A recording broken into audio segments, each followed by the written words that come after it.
heard the Emperor was impaled on his...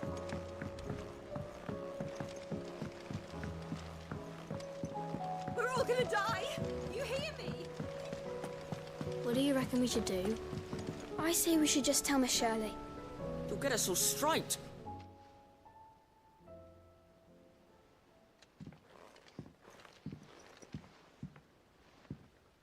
Sid!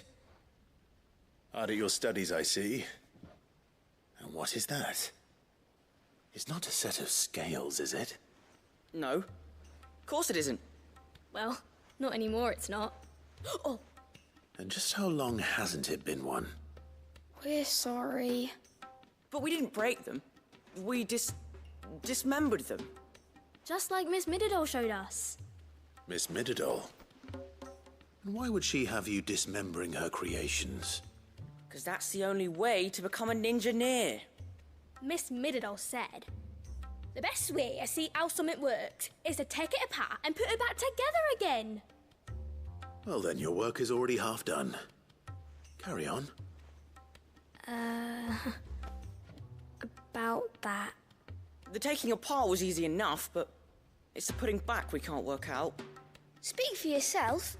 The heavy thing goes at the bottom. Then...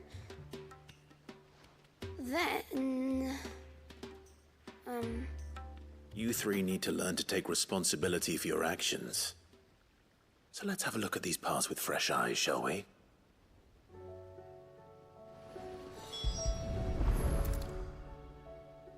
All right. Everything here was once part of Miss Middledore's scales. Every piece has its own role to play, and each is just as important as the others. If even one of them is missing, the scales won't work. So let's think about what those roles might be. You already know one of the pieces. The body. Its role is to support everything else. But what of the others?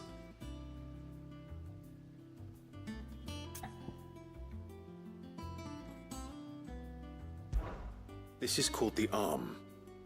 Why do you suppose that is? It doesn't look much like an arm. You're right. It looks more like a wing. Like a chocobo wing! You've ridden a chocobo before, haven't you, Sid? Will you teach me to ride one day? I'll think about it. Now, what do arms do? Hold things. So wait, maybe this arm holds things too? Good thinking. You're on the right track.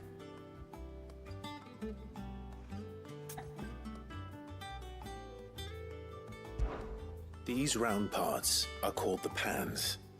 You all know what a pan is, don't you? I do. Molly uses them in the kitchens to fry bangers. But these aren't for frying bangers, you idiot. They're for weighing stuff. But what if I wanted to weigh Goots? I don't think he'd fit on that little thing. Probably not.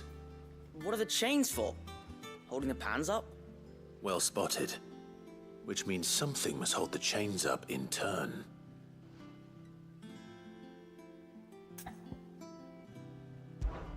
This tiny piece is what's called a cogwheel, or gear. Have you ever seen one before? I have. Miss Middledore's dungeon is full of them. Most are on the floor. She puts them in all her inventions. They spin round and round and round and round and... That's right. They're very useful when you want to make things move. Do you remember if there was anything on the scales that moved? I remember the arm moved when I tried weighing an apple. And then somebody ate it. It's not my fault. You shouldn't have tried weighing it before lunch. You know what part's supposed to move and how it's supposed to move. So, let's put the pieces together first, see what doesn't move, and then stick the cogwheel to that. Not a bad idea. You see? It's not so difficult. So, now that we've taken stock of the parts and learned what they do, what do you think? I think we've got it. Then here's what we'll do. You tell me what goes where, and I'll put the scales together. Well, obviously you need to start with the body. All the other pieces fit onto it, don't they? And the arms go on the body, just like real arms. Or wings, if you're a chocobo. And then the arms hold the pans by the chains. Very good. Let's see if that works. There. All finished.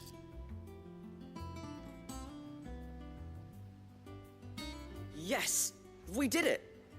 Well, with Sid's help. Oh, I just put the pieces together. It was you three engineers who showed me how. That's right. We're Miss Mididol's hares. Her hairs. Yeah, hares for the future.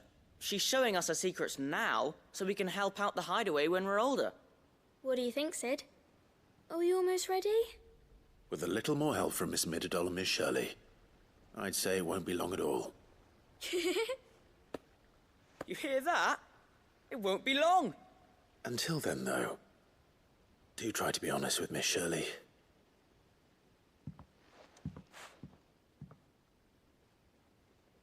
Hey, look! We never used the cogwheel. You don't think Sid forgot about it, do you?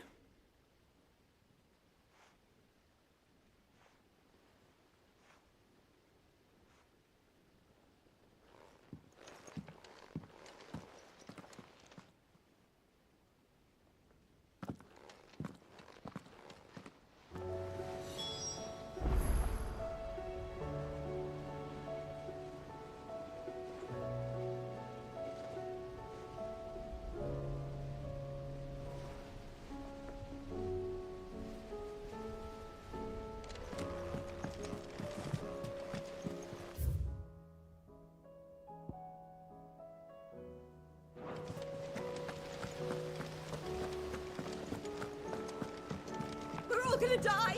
You hear me?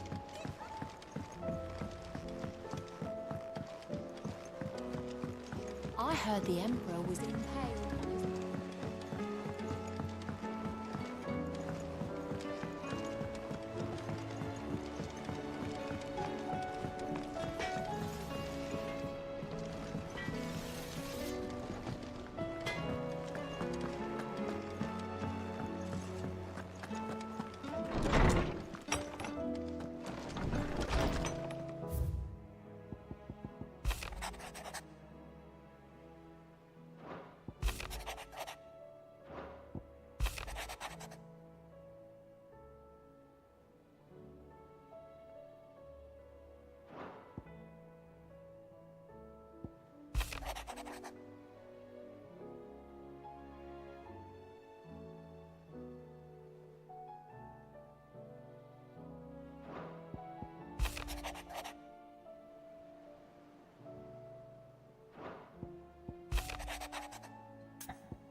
Rutherford.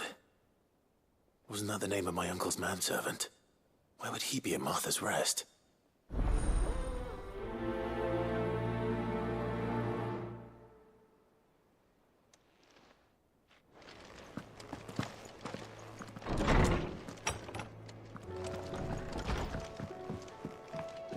Did you see the pair that got hauled into time?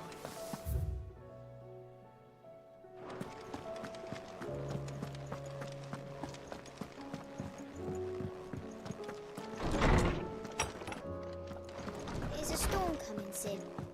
Will there be... Well, did you solve the mystery? It was as you thought. The children had the scales, or the parts of them at least. They dismantled them to see how they worked. Oh, no, Mid will have my head. Thankfully she won't. This might even have been her idea. Although I was the one who ended up teaching the lesson. I'm so sorry, Sid. I know how busy you are. I shall see that the children are properly punished. Please, there's no need. Mid seems to have taken the three of them under her wing. She's even calling them her heirs. She'd have them follow in her footsteps. And her father's. I see. Sid, do you know why Mid has been spending so much time at the hideaway of late? She told me it was because her studies have been interrupted by events in Canva. Is that not true? No, it isn't. The university offered her a commission. In exchange for full tuition, room and board, they asked her to oversee the design of several new war engines. To anyone else it would be an opportunity, but to Mid, who lost both her parents to war, it was a bitter pill. One she was none too keen to swallow. But that should come as no surprise. She's only ever cared about bringing people hope. The very last thing war can be said to do. Which explains her heirs. She's working to give them a better life. And so should I. What's the odd engineering lesson? Ah, you've given them far more than that. And I'm sure they're very grateful.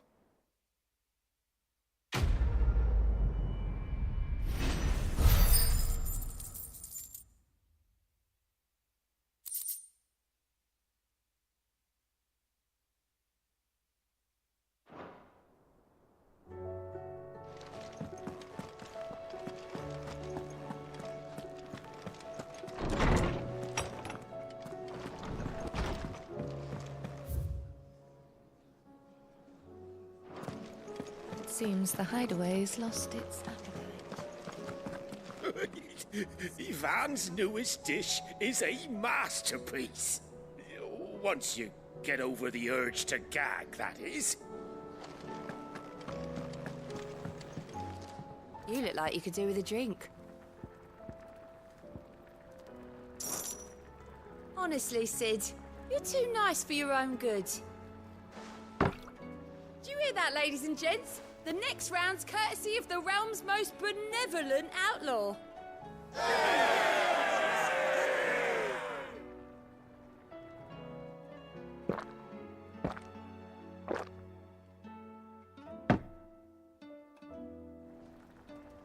Don't be a stranger, Sid.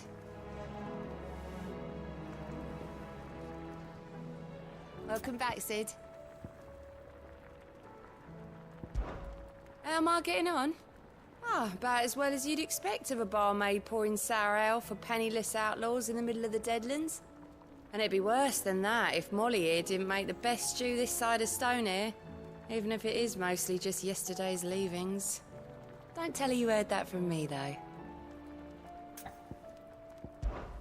Oh, you're not leaving already, are you?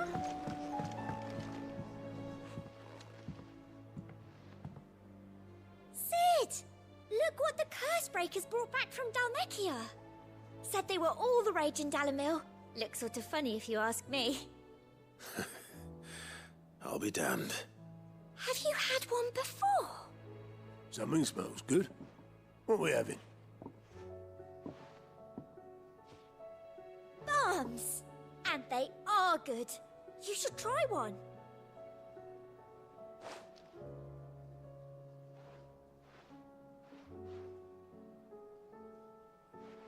Eh?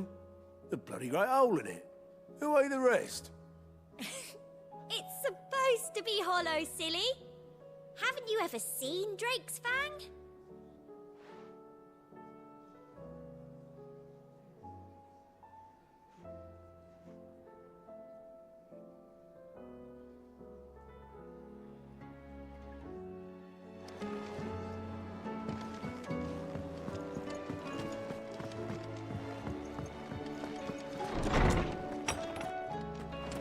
Is a storm coming, Sid?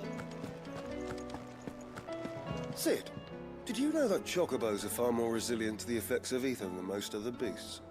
Some say that's one of the reasons they were tamed for use as mounts and sumpters, so that an ether flood wouldn't mean instant death for their riders or drivers. Me, I reckon they built it up over generations. Too many foolish traders driving their birds into floods, and only the toughest surviving.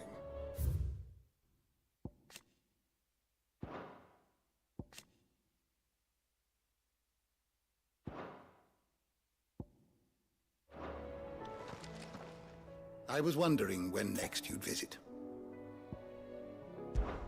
One can only speculate as to why Fried Mortress of Skyworm might have fallen out of favor.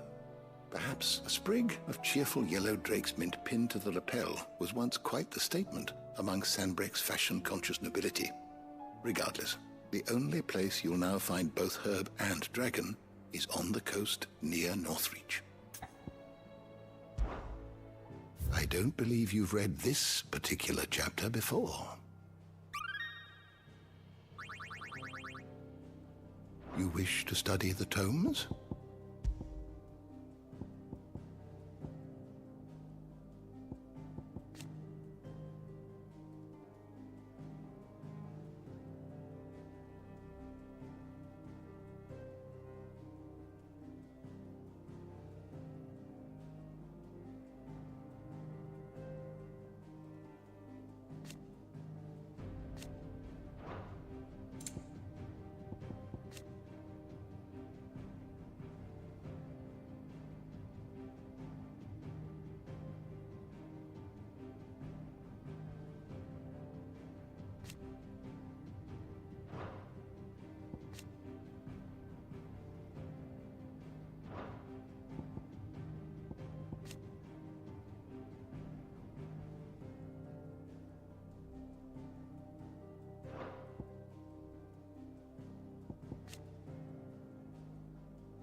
You are always welcome, Clive. Is a storm coming soon?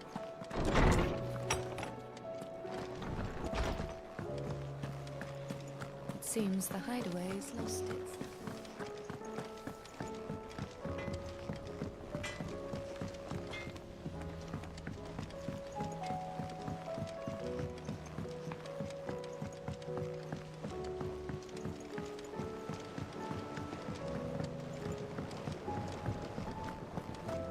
Otto said you were in the Dominion when it fell. You weren't why it fell, were you?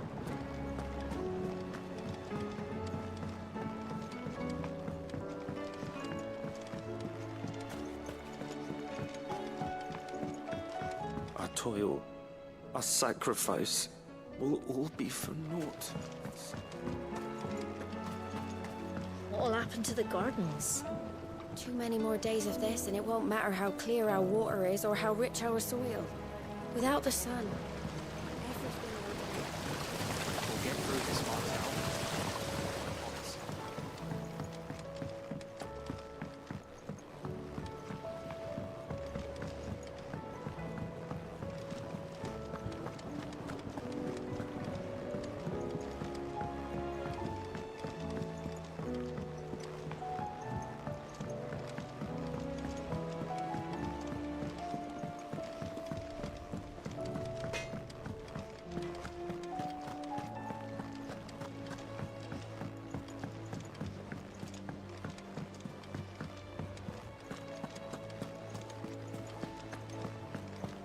Did you see that?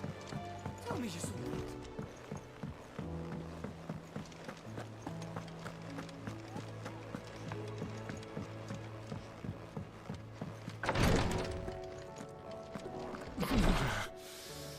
I'm getting too old for this. I can hardly lift my arms.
bandits, maybe, no. But look what they've left us. It shouldn't be too hard to find goods. The gentlemen of the town guard are strapping.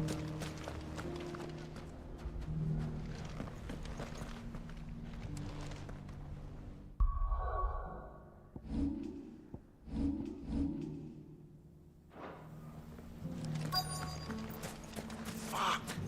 How the hell did they find it? No one knew it.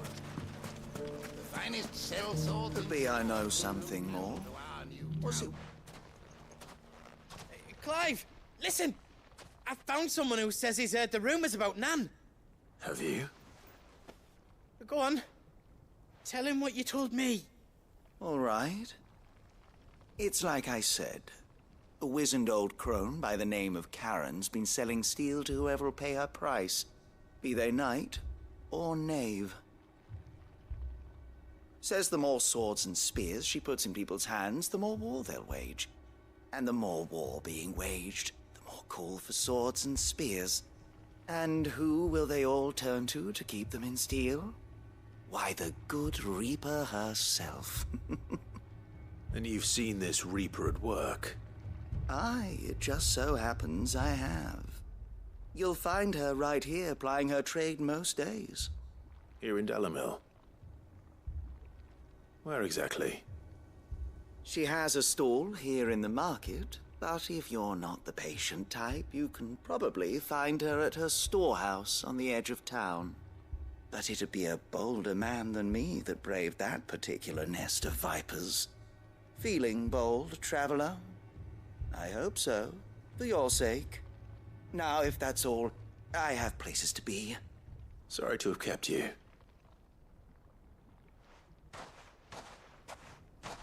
You don't think Nan's the Reaper, do you? Not unless she's discovered the secret of how to be in two places at once. Eh? What do you mean? Lady Karen hasn't left the hideaway in weeks. So who has been running this stall he spoke of? Good question. I'll go and have a look. And I'll visit this storehouse on the edge of town. All right, but be careful, Clive. You too, Goods.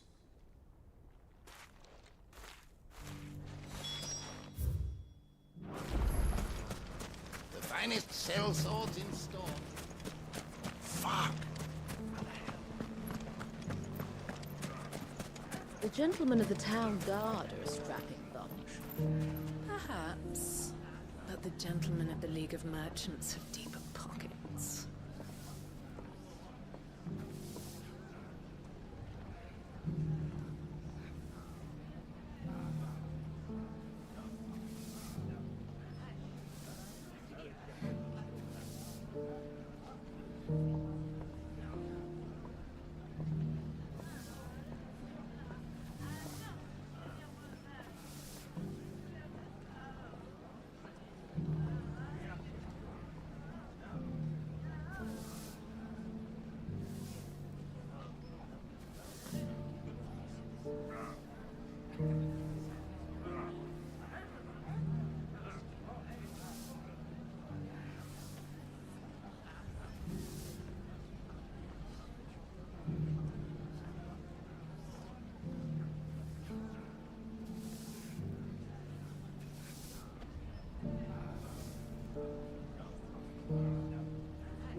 What a mess.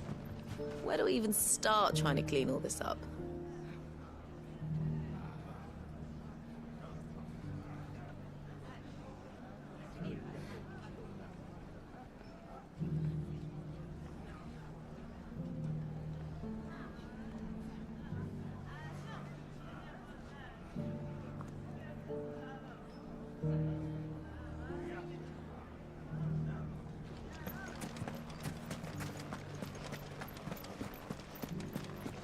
It has long been my habit to keep a watchful eye on the comings and goings around. The safety of the town is in our hands.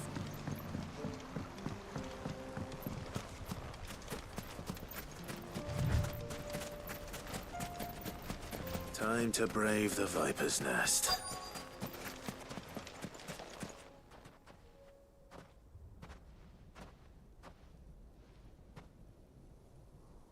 Just you, is it? Thought I might have laid it on a bit thick. It was a fairly unconvincing tale. So, what now? That's up to you. Die a slow death, or a quick one. Boys, he's all yours. But that sword is mine.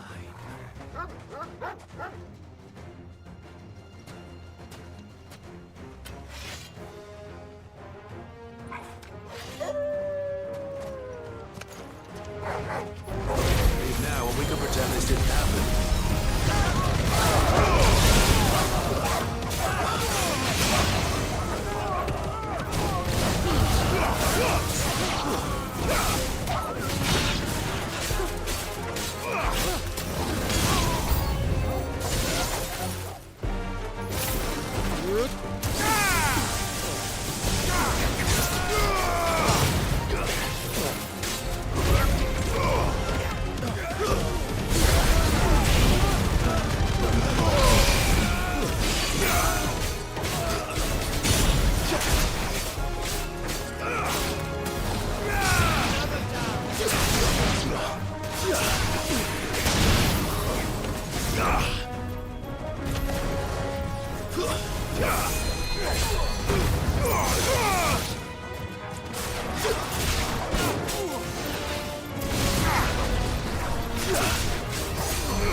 Oh, you've done it now.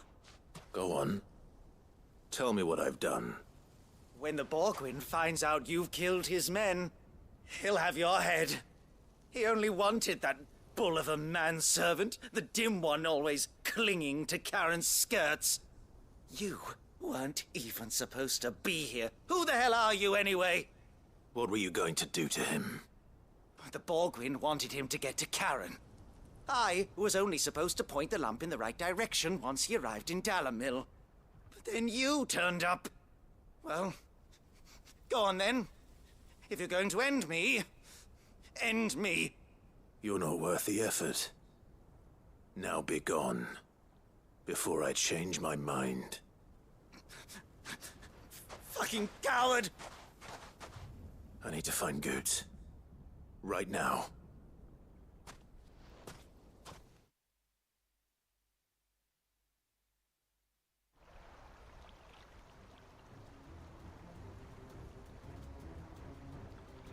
Get your filthy paws off me, you naughty-pated lout! Stop calling me names! And stop spreading them horrible lies about Nan! Well, that will be easy enough. For they are not lies. Every last word is true. And she must pay for her crimes in blood. Blood? Goose, are you all right? He's gonna kill Nan! He said she had to pay in blood! After what she did, it is only right. She ruined my life and the lives of countless others. That loathsome harpy's very existence is a crime, and I will not allow it to continue. Goots, was it? I have no quarrel with you. Only with your employer. Run along now. You need not pay for her sins. No. No? I don't care what she did. I won't let you hurt Nan. Promise me you won't hurt her, or I'll kill you myself!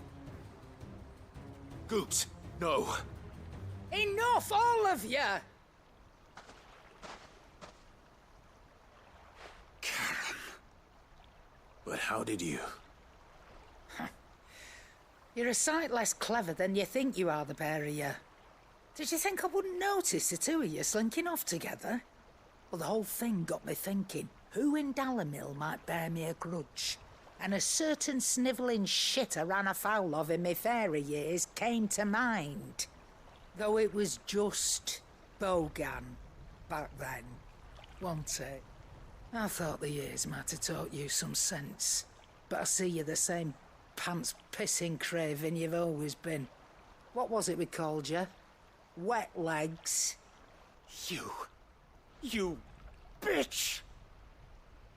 Everything that happened, it was all your fault! And now you'll finally pay for what you did to me!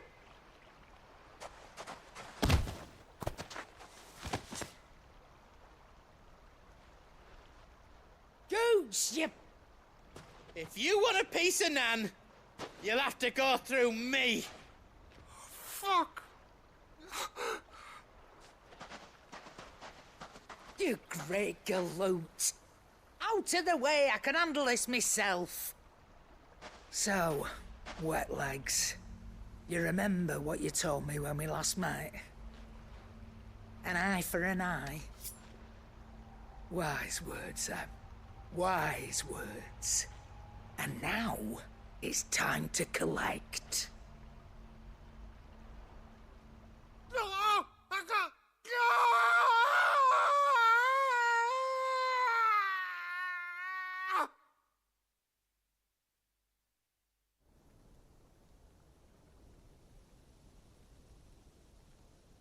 Sorry to keep you waiting. Is he... Dead? No. But I reckon he wishes he was. It isn't easy going through life one eye short of a pair. After all, I should know. You don't mean... Oh, don't tell me you didn't notice. Lost it to old Wet Legs back when we were working the same routes. Said I'd stolen from his strongbox. I'd done nothing of the sort, mind. But that didn't stop him taking his little revenge. So took some of my own. Sorry lost everything. His coin, his clients. Always knew he'd be back one day to claim his due. But he crossed a line dragging poor Goots into this. He didn't hurt you, did he? No, Nan. Still got all my arms, see? Legs too. But what if he comes back again? What if he does? First we take the other eye, then we work our way down. He'll learn his lesson soon enough. But something tells me the Wet Legs has learned it already. Right. Let's get you back to the hideaway. You've attracted quite enough attention already. Ta-ra, Clive. Remind me never to cross you, Karen.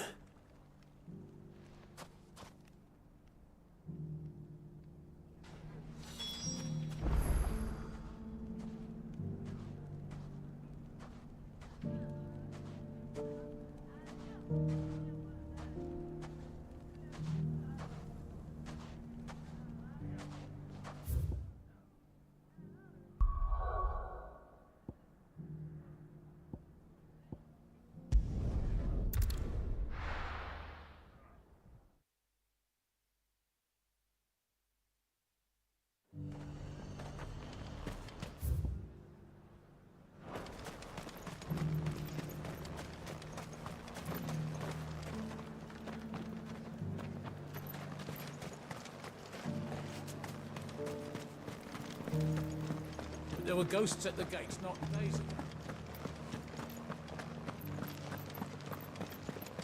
You needn't fret. The creatures...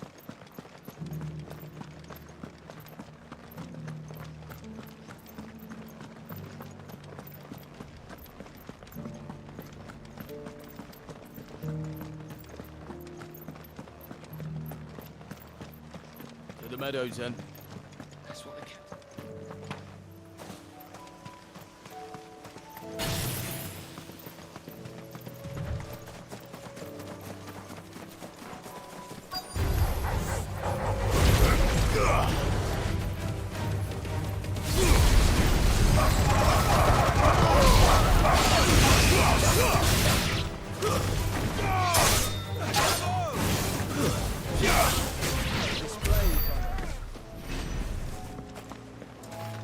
He said I should be able to find what I'm looking for somewhere nearby.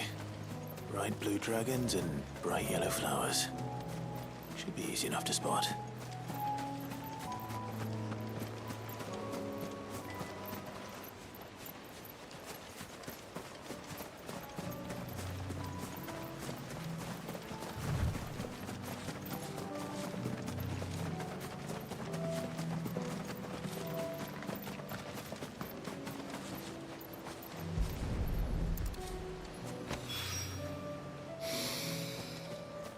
That is heady.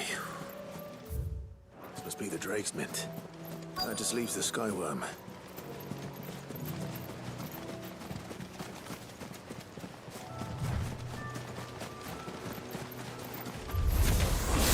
This must be our wyvern. Right. Let's get this over with.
I think that's everything Molly needs to resurrect her recipe.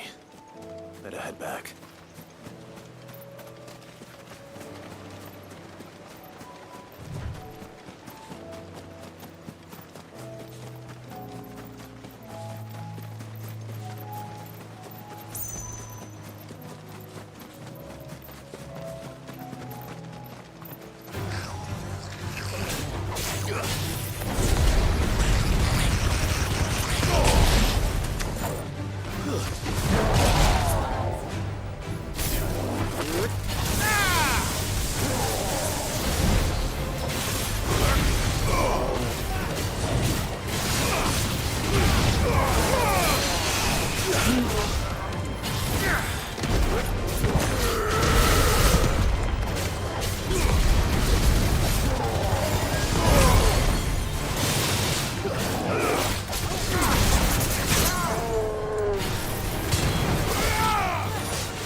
My lord Marquis, is that... it is you? Then you received my letter. I am Sebastian Rutherford, Chief Steward of your Lord Uncle's estate. Of course. We met once before. Yes, my lord. Thank you for coming. And what was so sensitive that you couldn't put it in writing? 1,000 apologies, my lord. I did not mean to offend. I merely... It's all right. Continue. I am here at Martha's Rest, at the behest of your Lord Uncle, tasked with learning what I am able of the realm's current state of affairs. And what I have learned is grim. The fall of the Mother Crystals has left Storm in a state of utter disarray. The subsequent darkening of the heavens has only made things worse. Akashic attacks, once unthinkable, are now commonplace. The gears of governance have ground to a halt, and without a steady hand on the tiller, the realm threatens to drift into utter chaos. Your Lord Uncle, however, believes there is a way to avoid this fate, and is determined to see it set in motion. That sounds like quite the undertaking. It is. Hence my having enlisted the aid of several colleagues serving the 7 high houses. Alas... Alas? I have lost contact with 2 of those colleagues already. They are both able-bodied and trained in the sword, yet in these dark times, even that may not prove sufficient to keep a man safe on the road. So you want me to find them? I'll need to know where they went. One I sent to investigate the Republic, the other the old Imperial capital of Oriflamme. That doesn't exactly narrow it down. I suppose I'll start in Dalamil and work my way east. Thank you, my lord. I shall pray for your success and safety.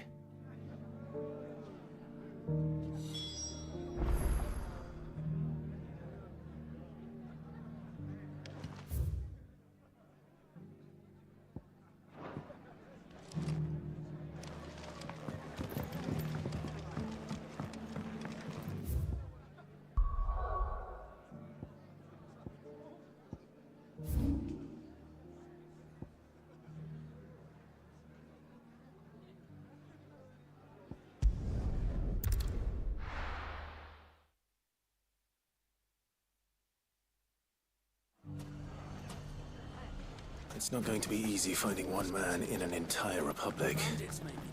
Let's hope someone here's seen something.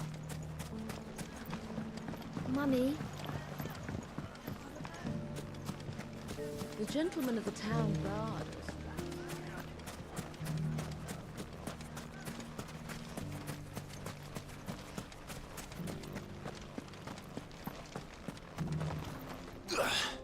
We haven't seen the last of those bastards. But when they attack again, we'll be ready for them.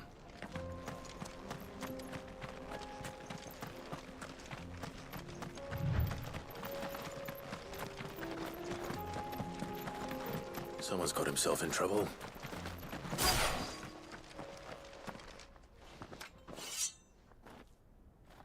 I don't see your master here, so you can start by giving us all the coppers in your purse. I already told you, I have nothing. Then maybe we'll take that pretty outfit and the steel you're wearing. Please! These men are trying to rob me! I'll deal with this. Thank you. You that one's master, then? If you'd kindly pay the coin he owes us, we can pretend you didn't draw your blade on Republican soldiers. Or you can go back to your garrison and I won't report you to your captain. Oh, you're more than welcome to. He hasn't had many visitors since we slit his throat.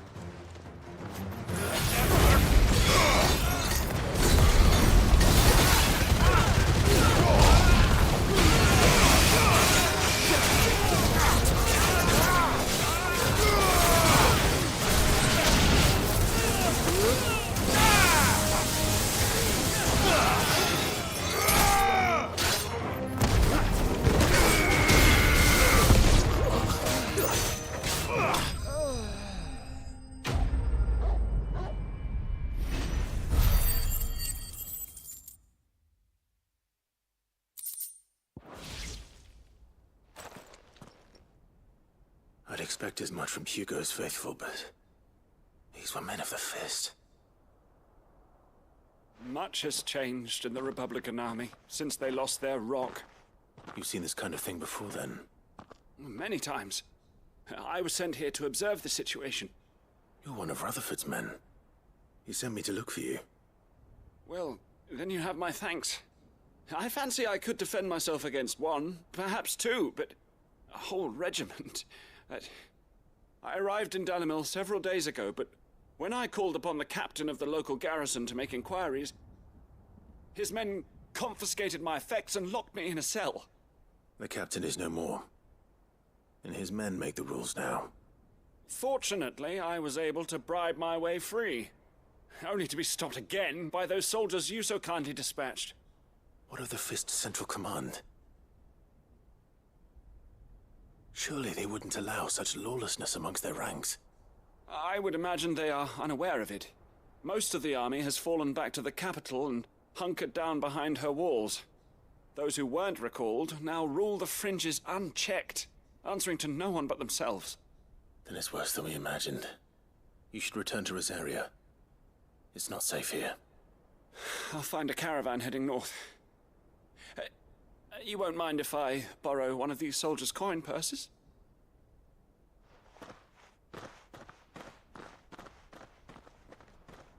Not at all. Now, to find this second associate of Rutherford's. If he was bound for Oriflamme, I'll start at Northreach and see if I can pick up his trail.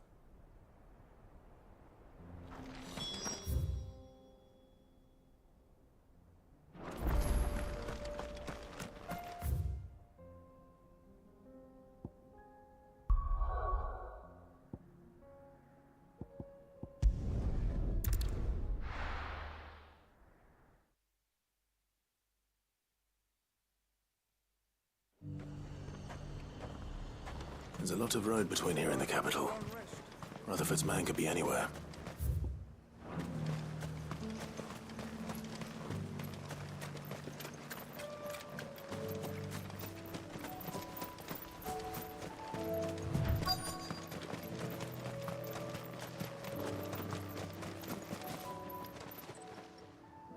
What happened here?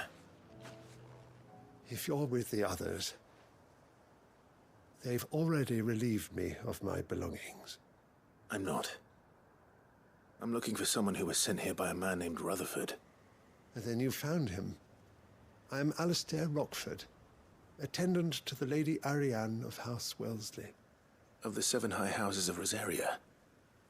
It's been a long time since last I saw my great-aunt. Is she well? My Lord Marquis?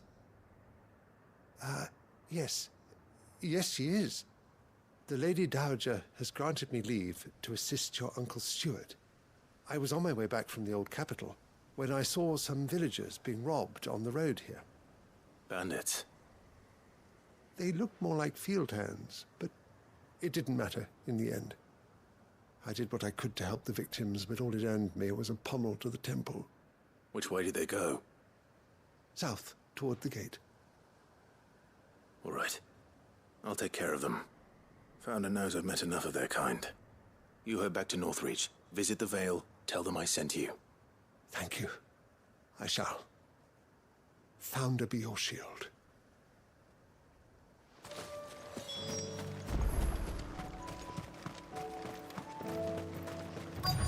They just couldn't resist, could they?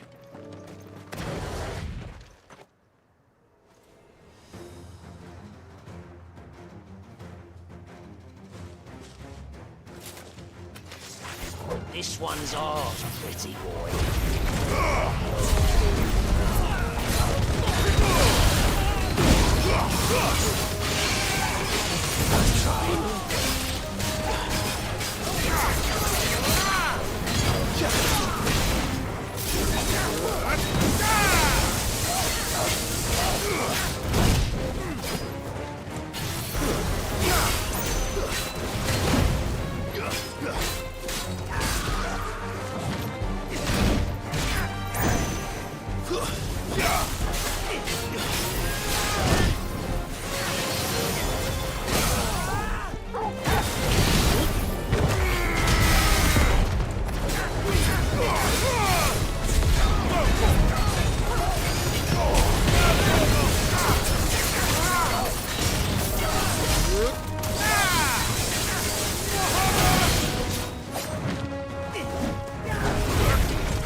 Make for the town while you can. There may be more bandits nearby. You don't need to tell me twice. Many thanks, traveler. This looks to be all of them. I thought I told you to make for the Vale. And stand by, as ill might befall the heir to the ducal throne. It's just Clive, and I'm fine. Which is more than can be said for you. I will survive. Strange that the garrison wouldn't intervene in such a brazen attack so close to their gates. The garrison have their hands full inside the city. Some days they don't even send out patrols. There are few hands left to work the fields, and even fewer to transport the grain. The market stalls are nearly bare, and the price for what remains is exorbitant. It's not uncommon to see a fight break out over a crust of bread. When I said the ones who attacked me didn't have the look of bandits, I meant it. They were probably just desperate. Rockford, listen to me. If you are to continue your investigation, you first need to seek the attention of a healer. Of course. I shall return to Northreach right away. But allow me to thank you first. Had you not happened along, Don't thank me. Thank Rutherford. It was he who sent me. I suppose he'll be wondering where I've got to.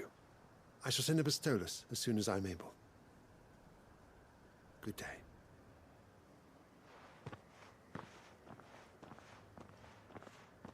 My uncle certainly has his work cut out for him. If it isn't already too late. I should go and tell Rutherford that his colleagues are still in one piece.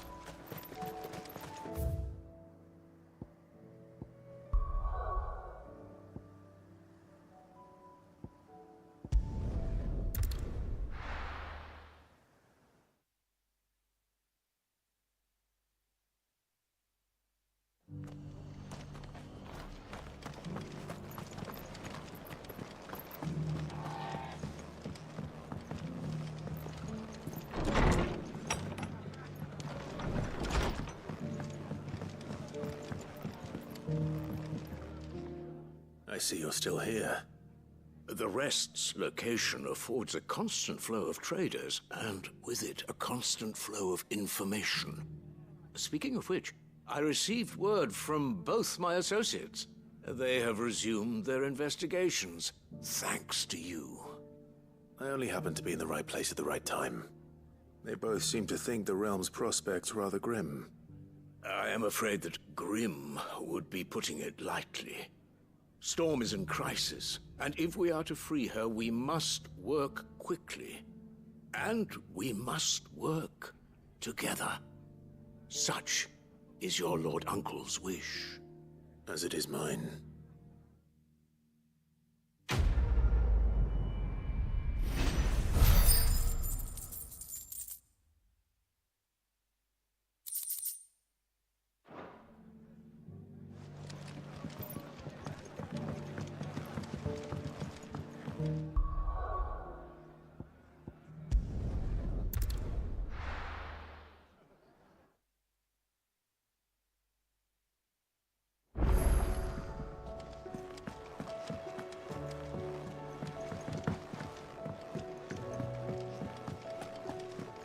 Seems the hideaway's lost its appetite.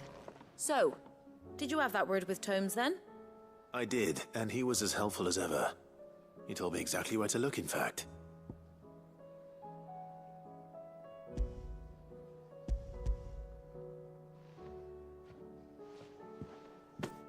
And what precisely will I be cooking up? Or is it better not to know? Blueback wyvern liver. And, a herb known as Saint's Bonnet. Ah, wyvern livers, was it? Well, at least it weren't actual worms, I suppose. Now then, you stay right where you are. I've got some cooking to do. Let's hope these grand old chefs of yore knew what they were on about.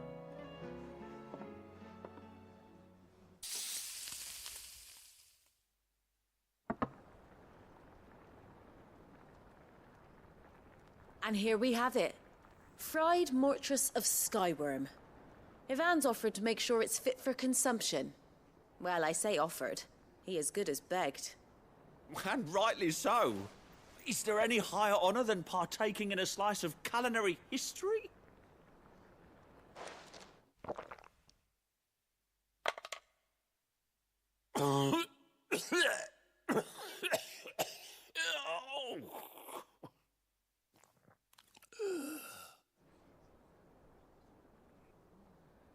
So, not fit for consumption then?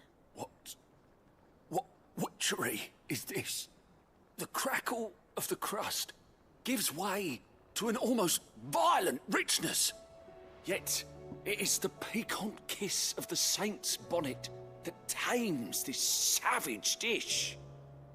It is a tour de force, a force of nature even, a maelstrom of flavour and sensation, a graceful beast emerging from centuries of slumber. I think he likes it. Well, I can't quite tell with all that nonsense he's talking, but I reckon you might be right. It was decent then, I take it. Decent? It's remarkable, and I defy any man to say a word to the contrary. Sid, might I suggest that you command a party of your finest men and women to procure a dozen blueback wyverns forthwith? I'll give it some thought.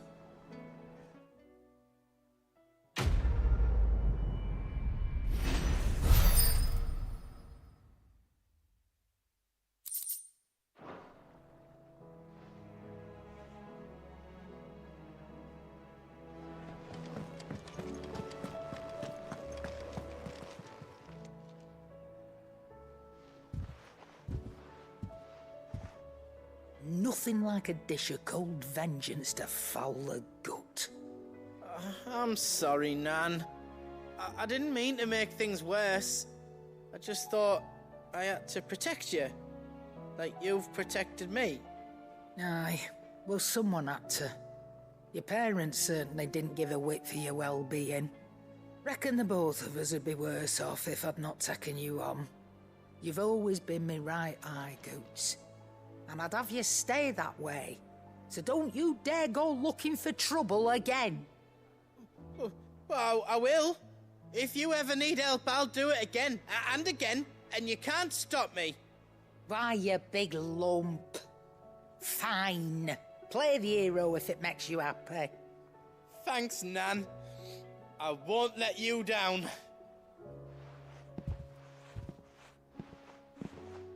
There's nothing he wouldn't do for you. That's as maybe. But if he's ever to make his own way in life, he'll need to start looking out for himself as well. Till then, he'll need people to watch his back, just like you did in Dalamil. Don't think I didn't appreciate that. Of course. His family. Stop it. You make me one good eye, mister. I don't go thinking that'll do you any favours. A potion today'll cost you the same as it did yesterday.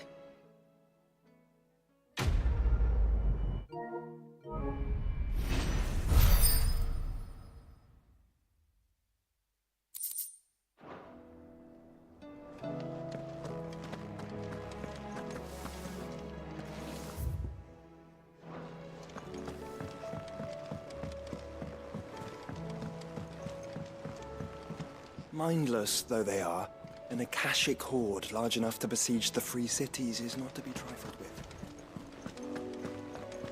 Did you see that? Tell me you saw that.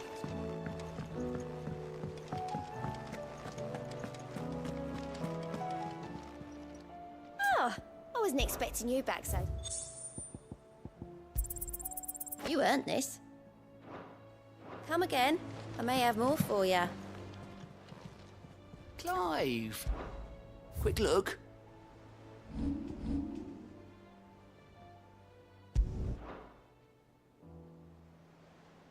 Seen enough?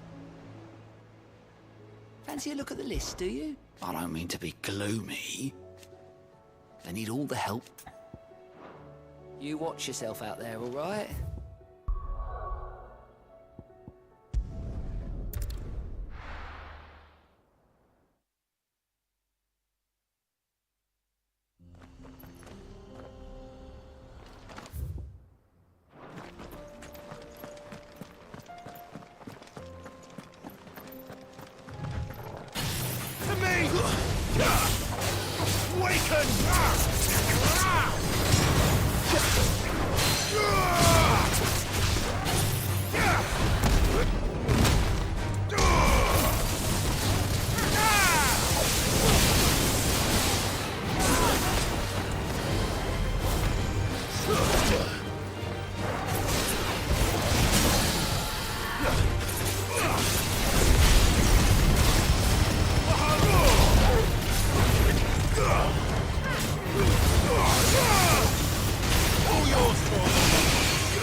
If all of us continue to work together in defending that... The bandits may be no more, but look what they've left us. Mummy, The gentleman of the town guard. You wouldn't happen to know if the pieces that were stolen...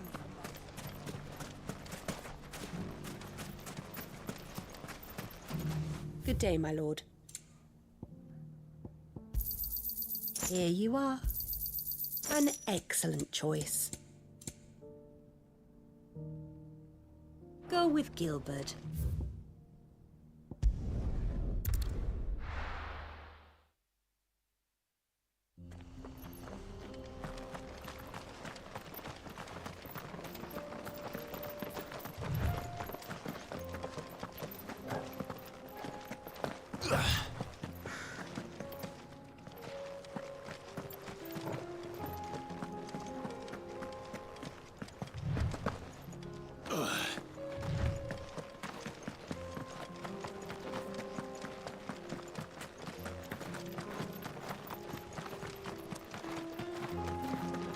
We can use the ruins to cross the ravine. Assuming they will allow it. The Echoes have a will of their own.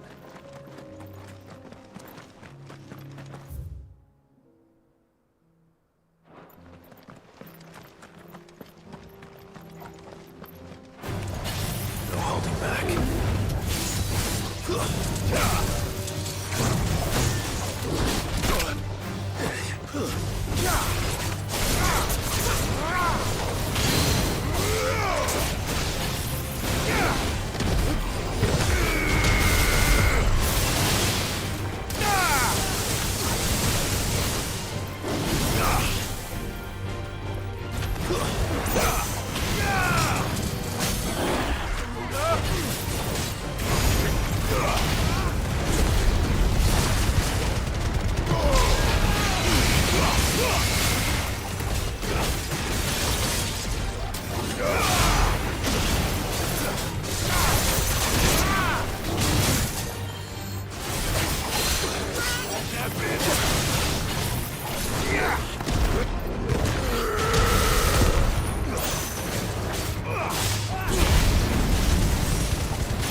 Tell us about Yote, Joshua. She's strong-willed, loyal, and deadly with a blade. Much like Clive, but with better manners.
Do? Where are you off to now, then? Bound for the Free Cities, perhaps? Oh, no need to say if you'd rather not. We all have our reasons. Ain't exactly feeling like sharing with strangers myself at the mo. Truth be told, I could do with a bit of inspiration. Don't know which way to turn no more. Was doing a roaring trade back in Oriflamme. Right up until the poor Drake lost her noggin. So, thought I'd try me luck in the desert. Then the Fang went the same way. And don't get me started on the mess in the bloomin' Dominion. Suppose I could try Camber next. But knowing my luck, the old place be crawling with the works before I'd even set out me stall. But as I always say, where there's crisis, there's opportunity. The opportunity to mint Gil, that is. So, where to next? Is there any money to be made in Ash? Do orcs even carry Gil?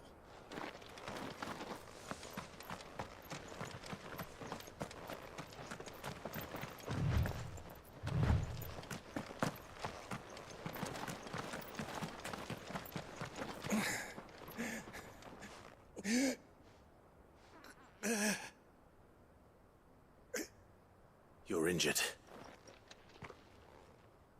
What happened here? Where are your comrades? The ether flood up ahead. It swallowed our camp while we slept. My own men did this. Turned every last one of them. There's a village not far from here.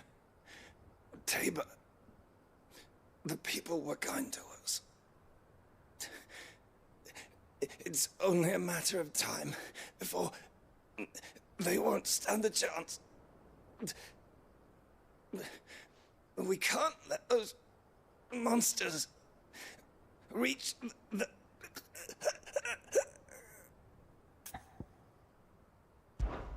I'll go. You catch your breath. Thank you. Our encampment is up ahead. Just off the track. They must not reach Tabor. Forgive me, Lord Kuka. Rest well, soldier.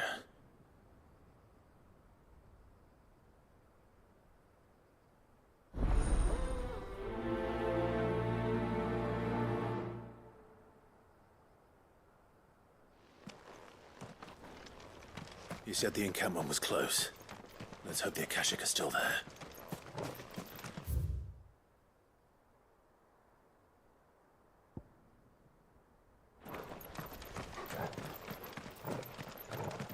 Another ether flood.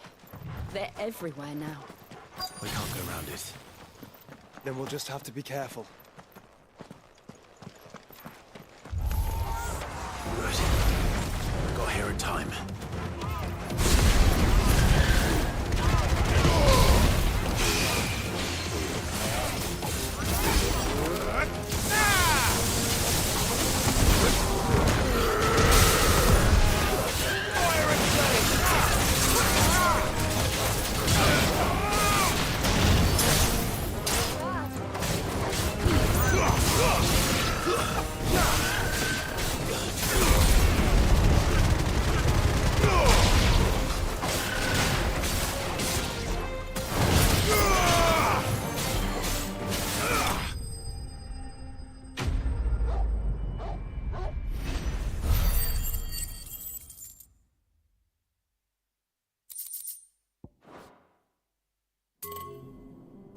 Someone there!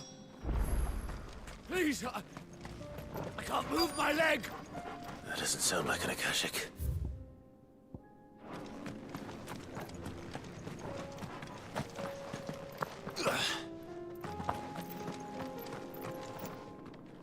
You're with the battalion? I am. I heard the fighting. Are the others?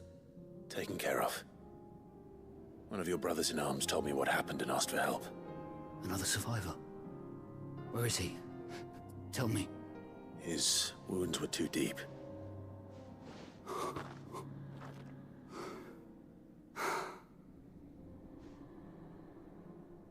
He was right to send you. Those things you slew are no longer my brothers. Tabor is safe thanks to you. Here, you've earned it.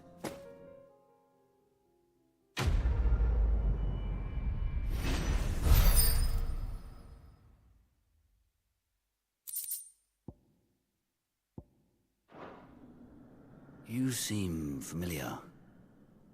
Have we met? You must have me confused with someone else. Wait. That scar. Son of a whore. You're Sid. I was there, in Cosnis, when you killed my brothers. I was there in Rosalith, when you killed my commander! My war with Hugo Kupka is over. I bear no ill will toward those who followed him. And what of my ill will? Coward! Draw your steel. Lord Kupka shall be avenged!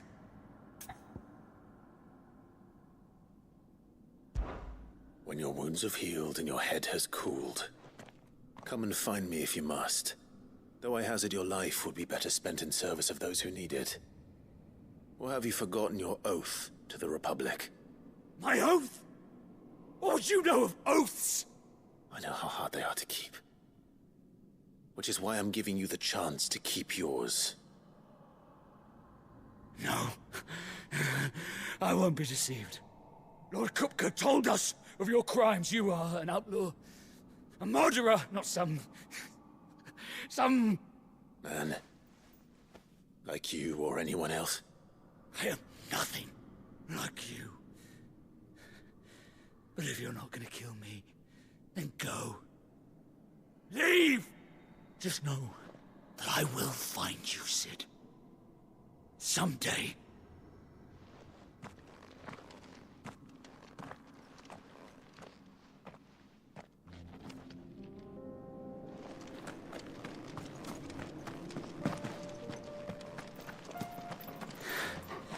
You will regret not killing me when you had a chance.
we're nearly there.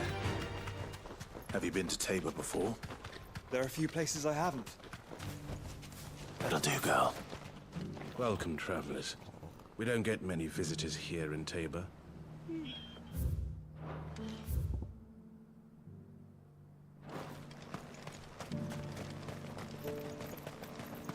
Where now, Joshua? There is a residence just inside the city gates. She awaits us within.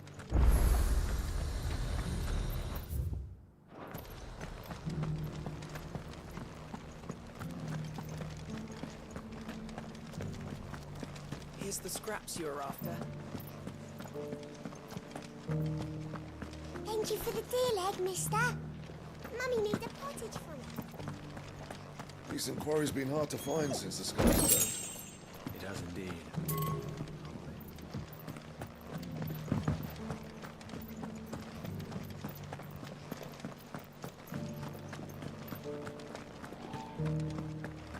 How are those new boots treating you?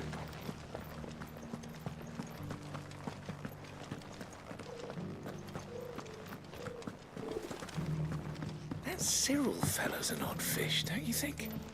Well, scholarly sorts like him.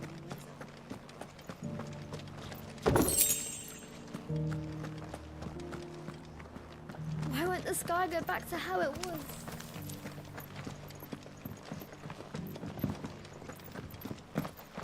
So it's these stones to Canva and the rest of the boxes to Dalamir.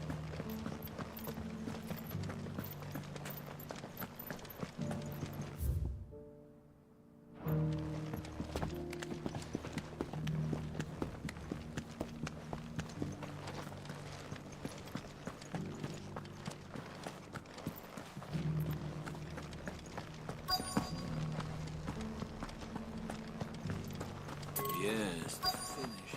What brings you to our humble village, young man? If it's our artisans you're here to see, then please. But do try not to interrupt their work. I feel like I fleshed 100 skins today. Are you buying or selling?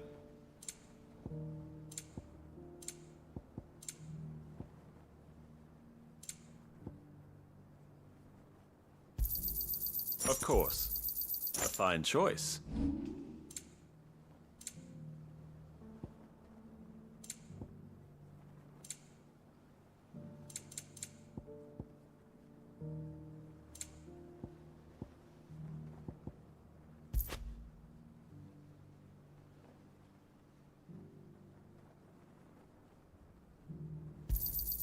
Got anything else for me?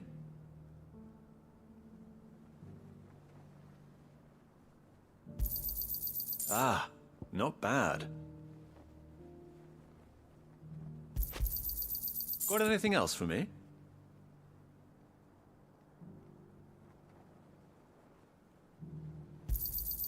Ah, not bad. Of course. Go safely.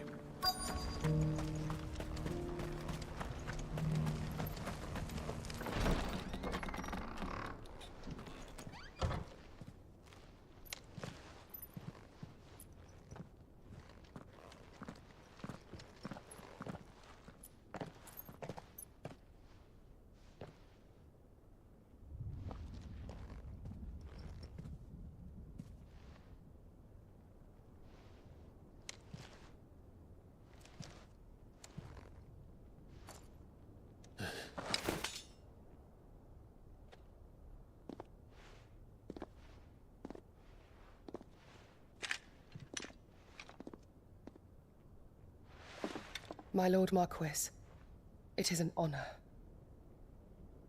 I am Yote, Knight of the Undying, charged with the protection of His Grace Joshua Rosfield, Keeper of the Flame of the Phoenix.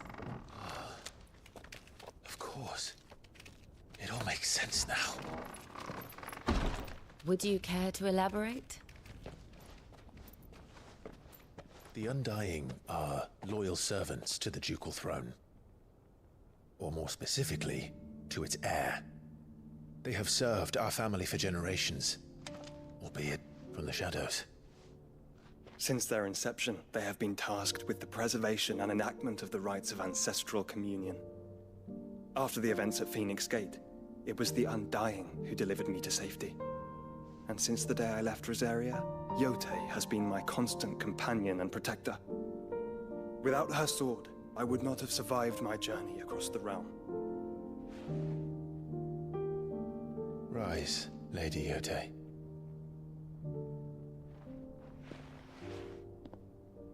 You saved my brother. I owe you a debt I can never repay. I but did my duty. Come now. Tell us what you've discovered. Your Grace. It is as you feared. The vessel we spied off the coast of the Crystalline Dominion on the night of her fall. It was the Einherjar. Beyond any doubt. The Black Galleon. Joshua, the Einherjar is the Royalists' flagship. What business would they have in the Dominion? Upon learning of Waloed's involvement in recent events at Drake's Fang, I sensed the malign influence of Ultima, and bid Yotei and the Undying look into the matter. We have reason to believe that the Black Galleon weighed anchor shortly after the fighting began, and set a course due south. For Canva. Then it is Waloed knights who besiege the cities. What is left of them, yes. And the Black Galleon sails at but one man's behest. Barnabas Tharm.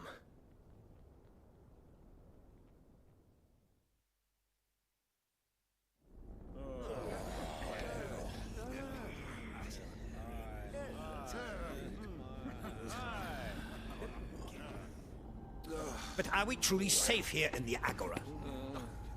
The city guard have been paid, if that's what you're implying. All the more reason for them to run. Well, you are free to leave, Lord Minister. Markets abandoned, warehouses aflame, blackened hulls choking every port in the capital. Canva is ruined. The realm teeters on the brink of chaos, and all you can think about is commerce! Forgive us. We were not aware Dhalmekia now subsisted on charity. How dare you?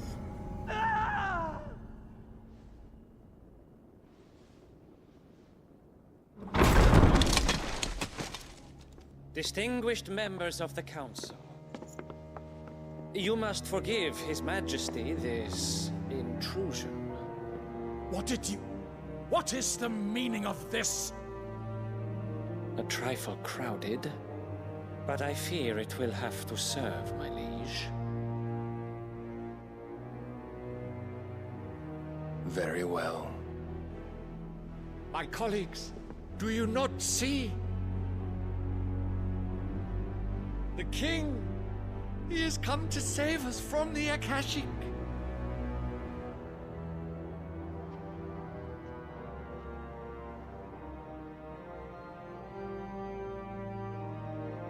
He is a gift from the heavens, divine intervention, our very salvation. And of course, if it is compensation he requires, we would be most willing to negotiate a fair price for services rendered. Fools! Your ignorance unbecomes you.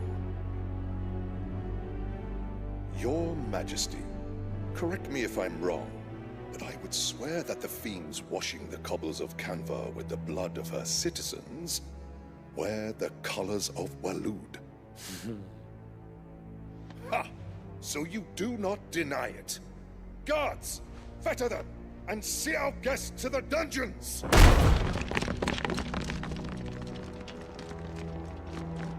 Enough.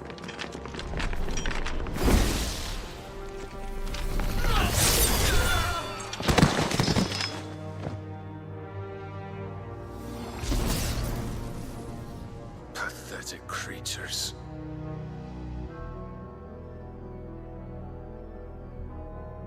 That you should imagine yourselves worthy of salvation.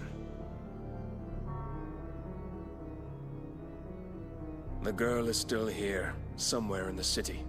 Her consciousness fair dripping with her late father's hubris. A consciousness to which Mythos is inextricably bound and inexorably drawn. See that he is made welcome. Yes, Your Majesty. Come, Mythos. Surely the prince's light cannot have sated you.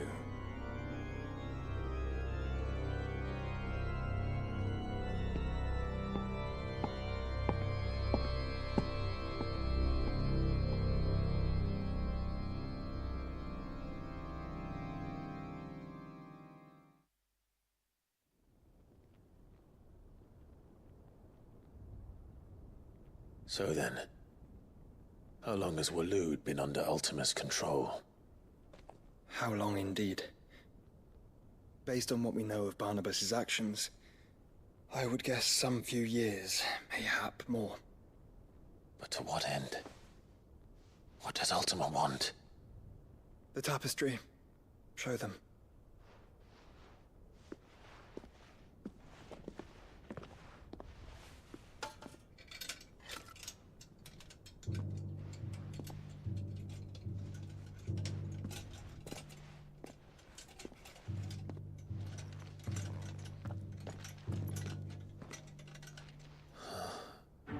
By the flames.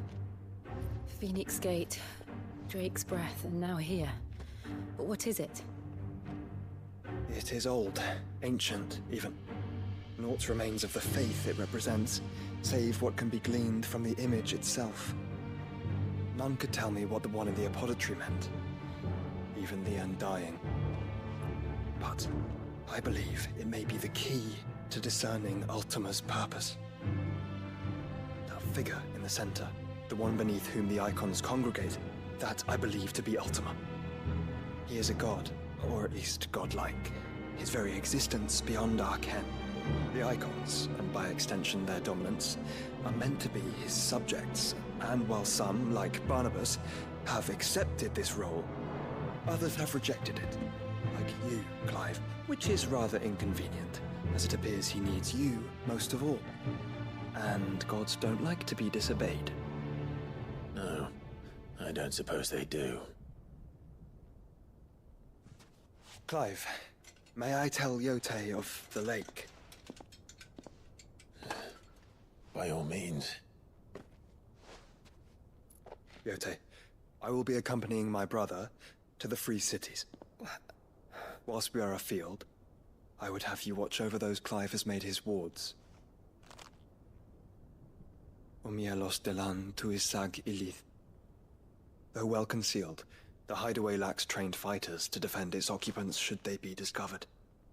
But it is my duty to... As it has ever been my brother's duty, remember. If that is your wish, Your Grace. But please be safe. If aught were to befall you, You have my word.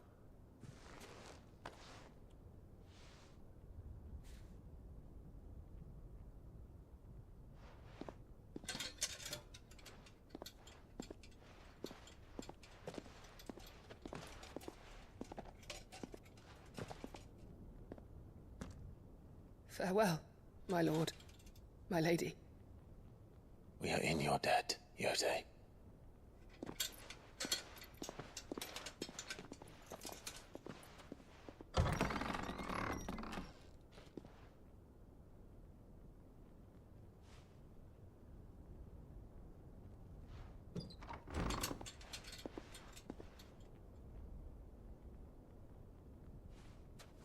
Let's find our friends.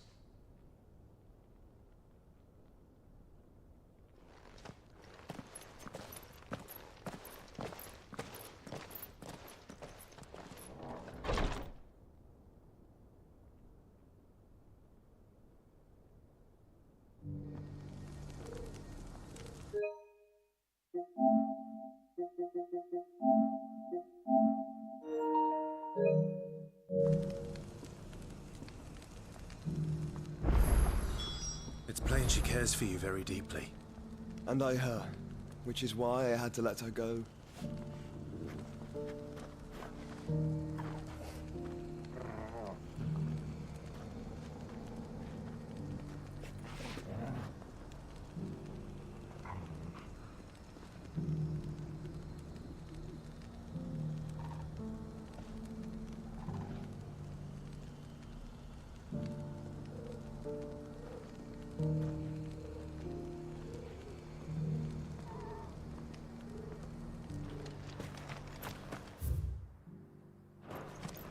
Opportunity beck.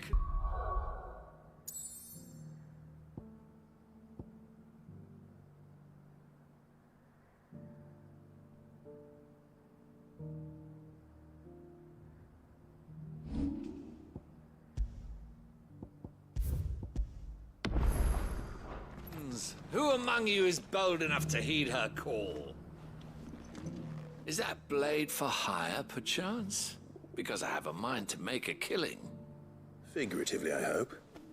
Well, yes and no. A passing caravan carried with it a rumor most fortuitous for one in my trade, that an elder Dread Evis had been sighted in the fields of Carava. Dread Evis are aggressive beasts.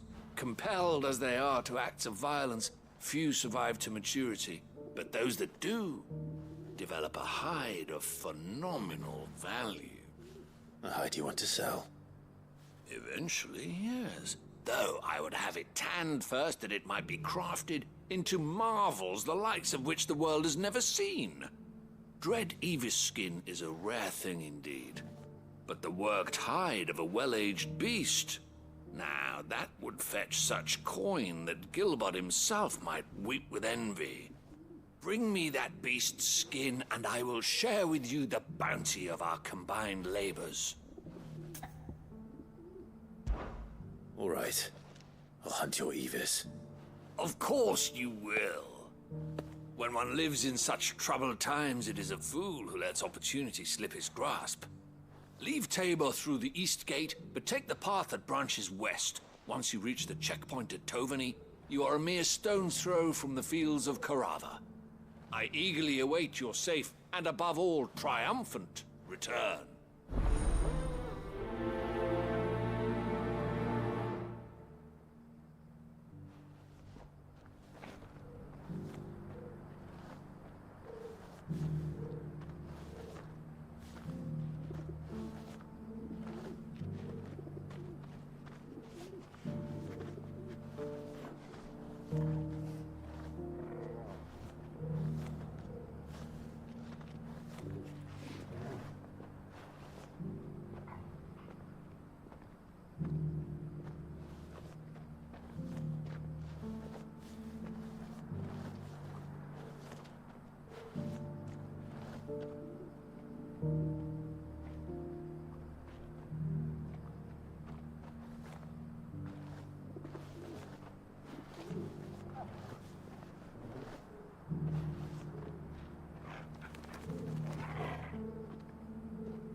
Careful how you pack that leather. Any crystals? You!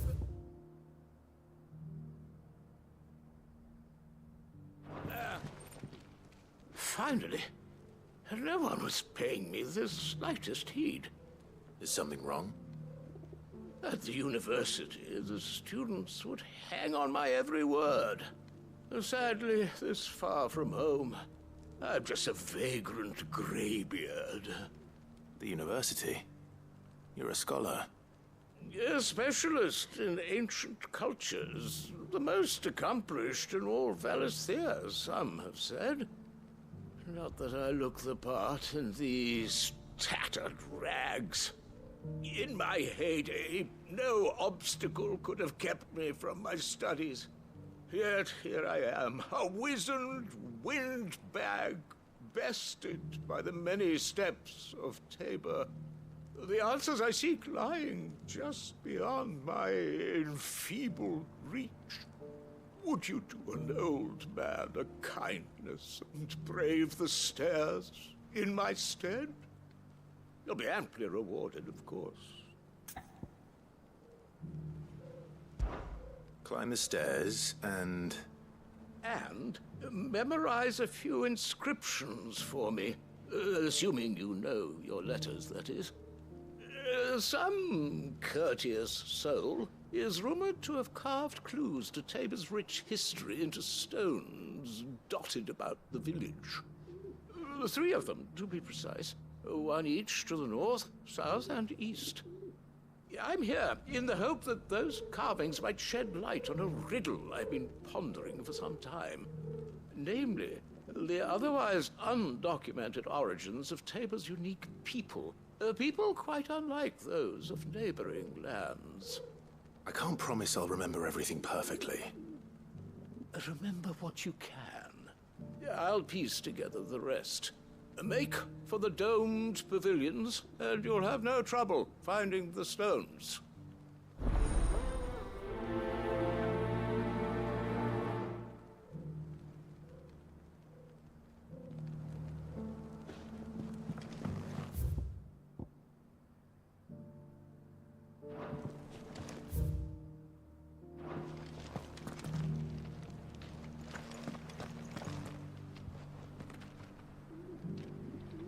How are those new boots treating you?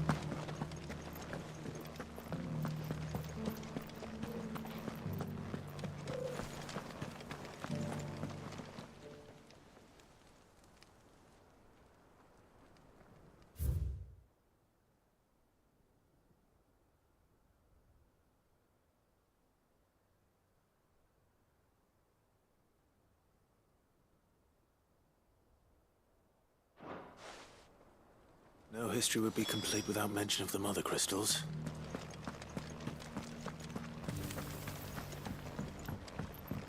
So it's these stones to Canva, and the rest of the boxes to Dallin. Not a scratch on them. Have you noticed the Elder has been coughing recently?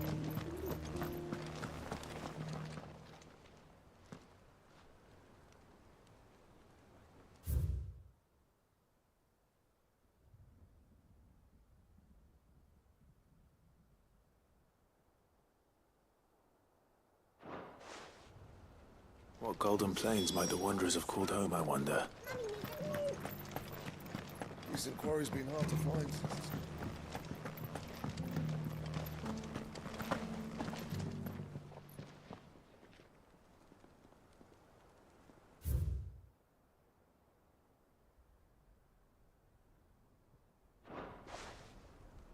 Farmers must have settled here in Tabor. I should speak to the old scholar before I forget everything I've read.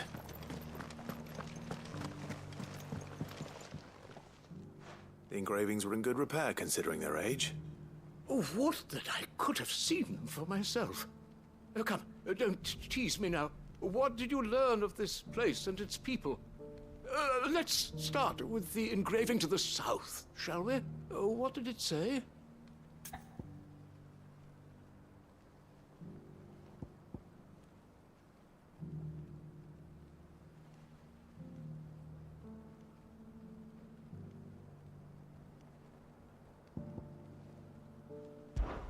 Guardians of the Crystal, the first stones of Tabor, sacred hold thy noble blood, till ends the mother's labor.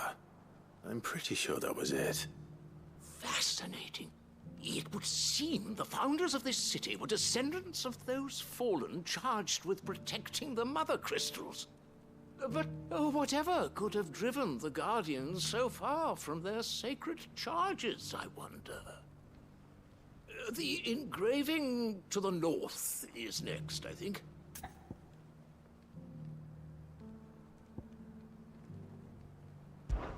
Wanderers of the Golden Plains, lay your roots in stone.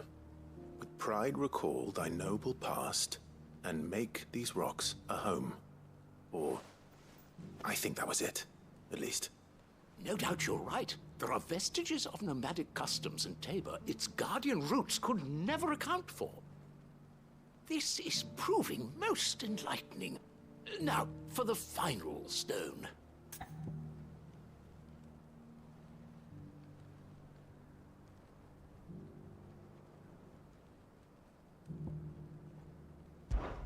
Children of the hunters, now tillers of the land, reap her promised blessing and give praise her gracious hand. That's all three. And so, we add primitive farmers to Tabor's founding peoples, the final piece of the puzzle. 3 engravings, one for each of the 3 peoples to have settled Tabor in ancient times. Guardians of the Mother Crystal, wanderers from across the plains, and last but certainly not least, hunters turned farmers. Little wonder it was so difficult to trace the roots of Tabor's culture. Those roots reach down through 3 distinct traditions. Nonetheless, one cannot help but wonder why this fact is not better known among scholars, given that the stones stand here for all to see. Too many stairs, perhaps. Ha! Too many by far. Here, and thank you.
Careful how you pack that leather. Any creases or scratches will bring down the price.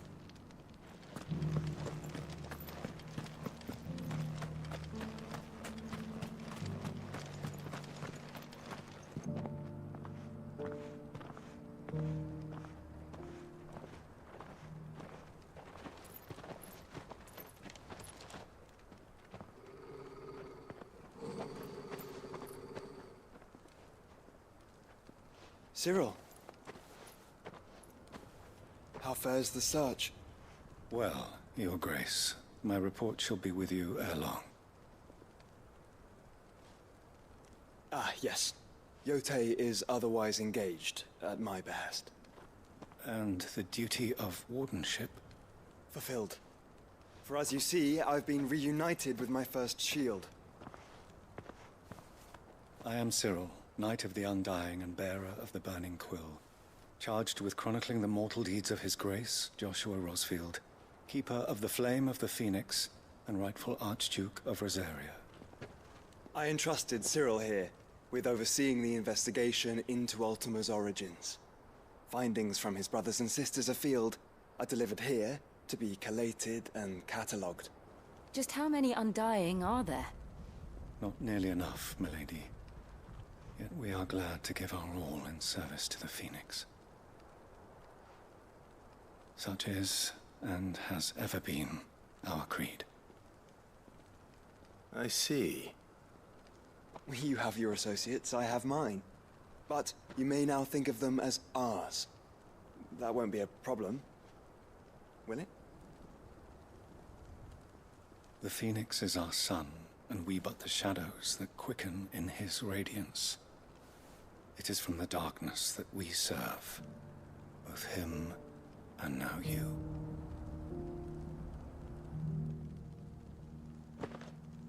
Pray accept this token.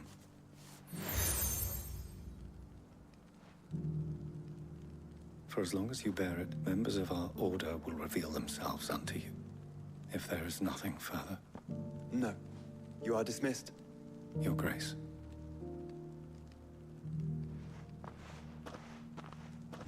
To Canva, then. We'll talk about this later.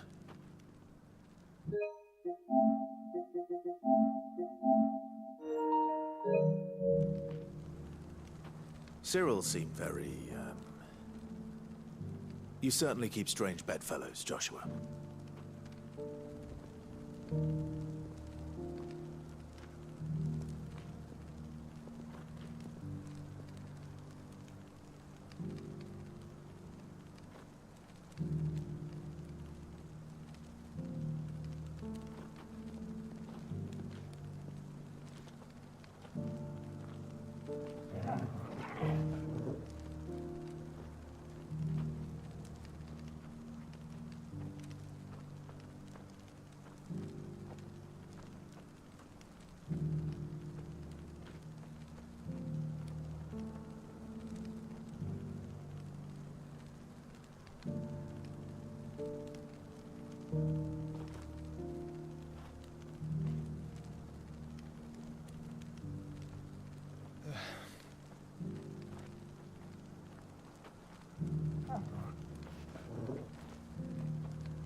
Ah, Lord Rosfield.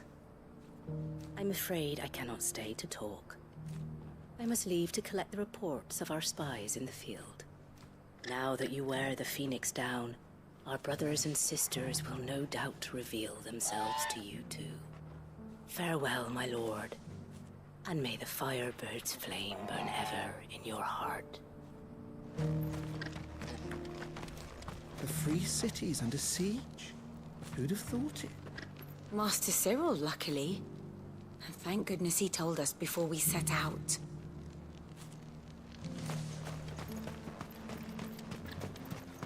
There are horrible beasts down that way. Ashen terrors who'll kill you as soon as look at you. Would that I had the strength to kill them first.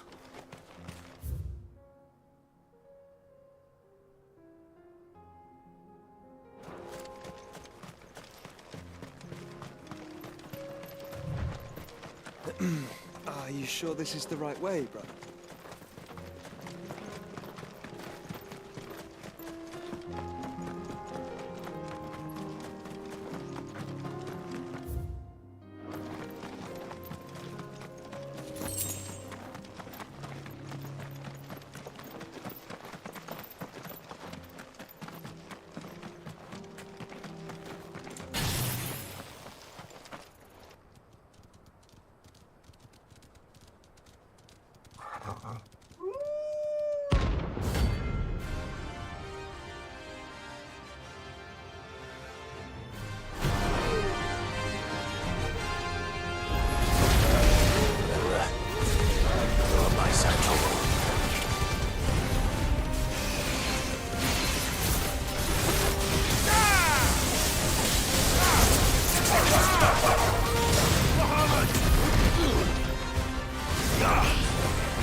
Shouldn't have messed with the leader of the pack, eh, boy?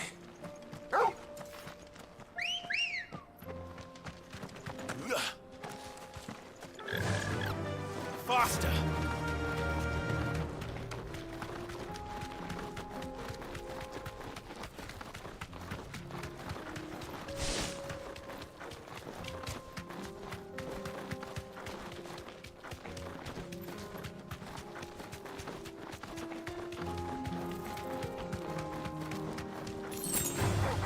Time to fight.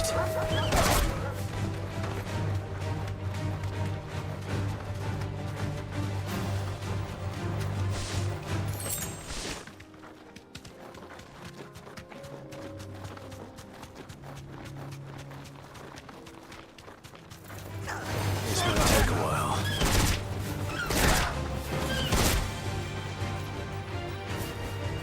Straight home now. It's over!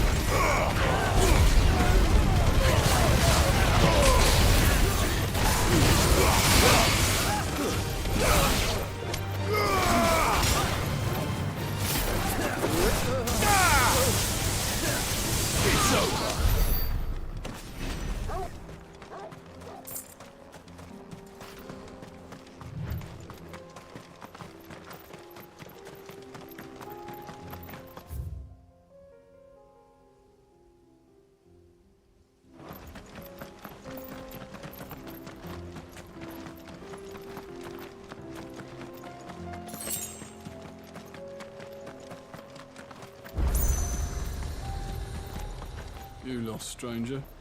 Wherever you're headed, it's back the way you came.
Come on. Fly, Ambrosia.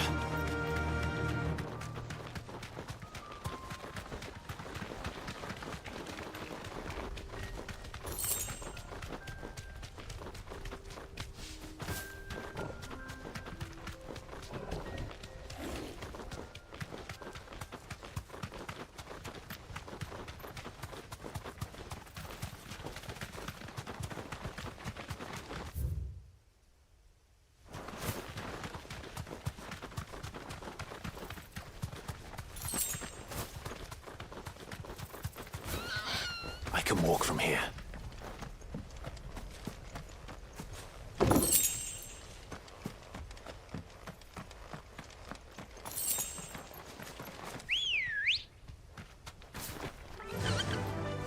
Faster!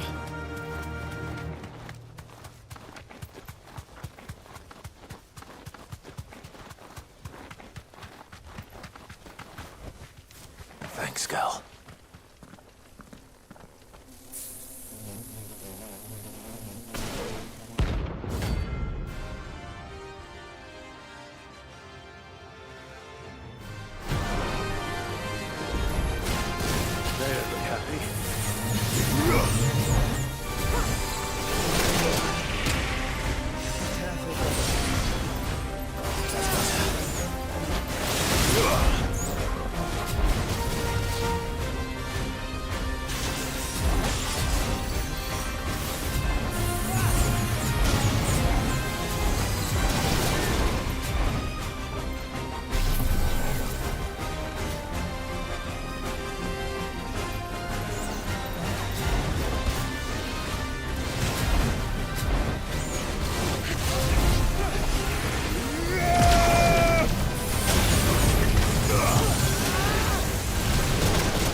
Peace at last.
Back to the stables, girl.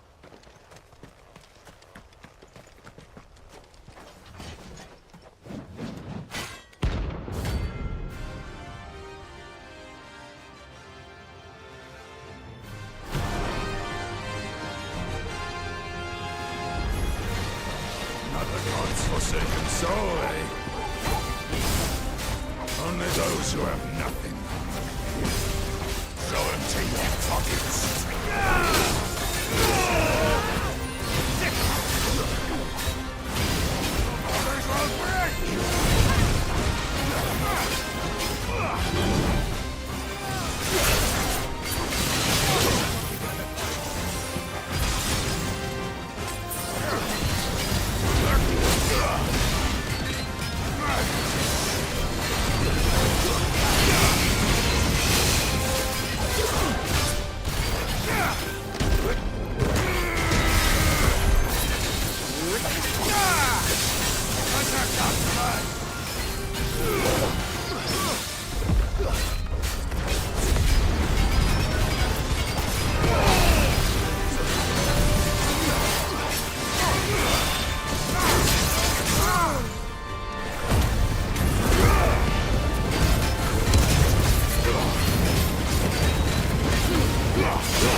A deserter turned outlaw.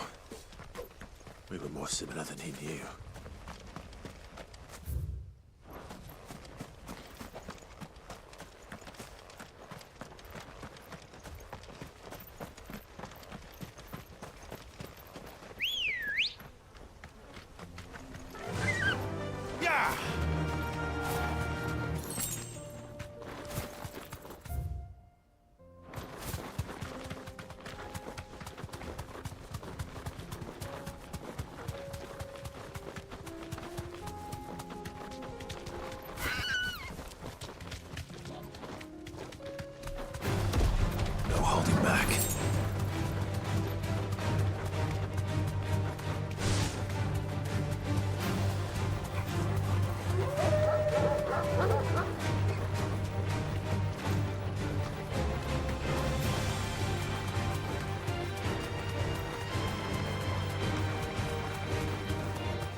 If all of us continue to work together and defend the town... The bandits may be no more, but look what they've left us. Mummy, The gentleman of the town guard.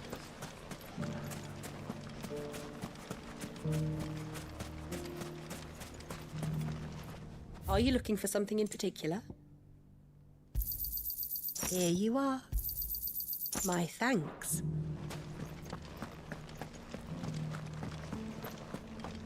We haven't seen the last of those bastards.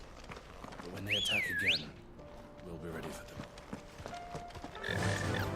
Run like the wind!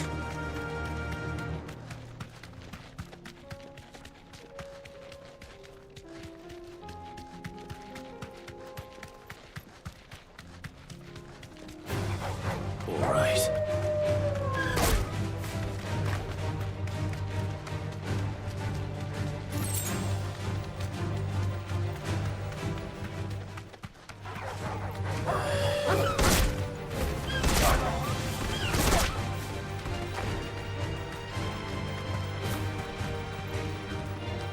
Be safe.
This won't be easy.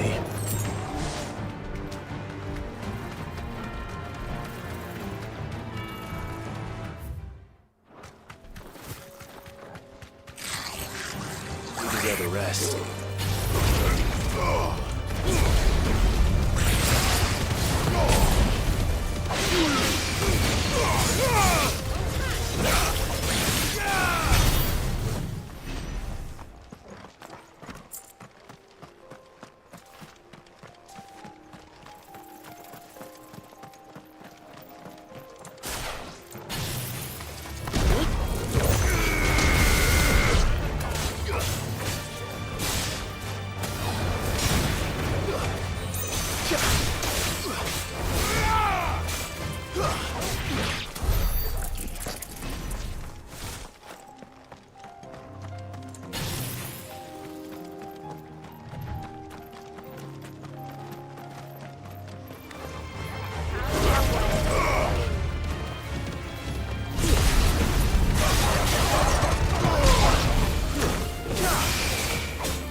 Well.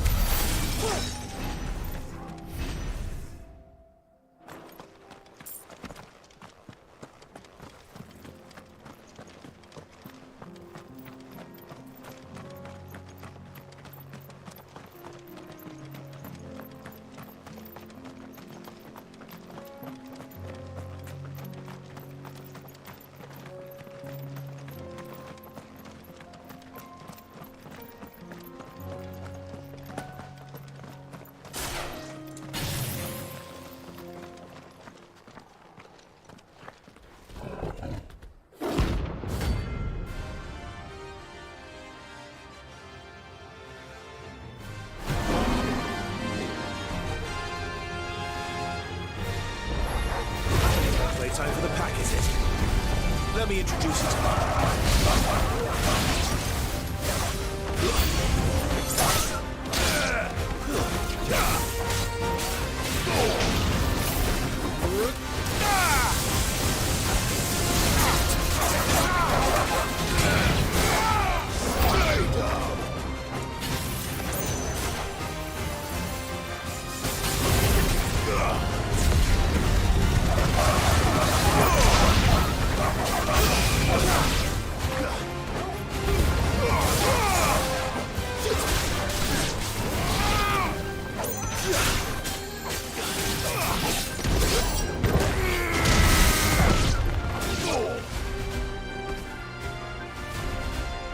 And then there was one.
That wasn't too bad, was it, Torgal?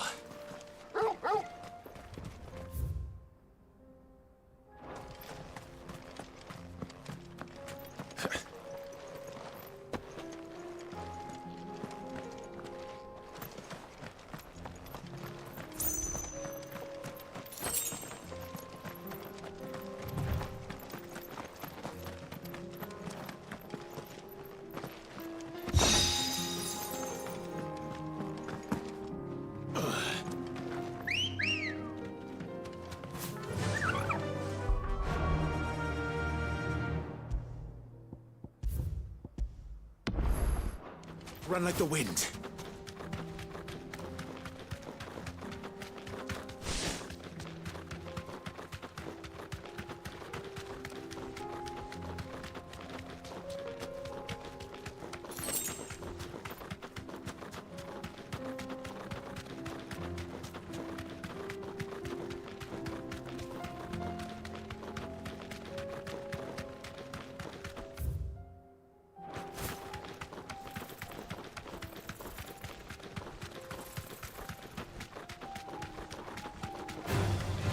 Holding back.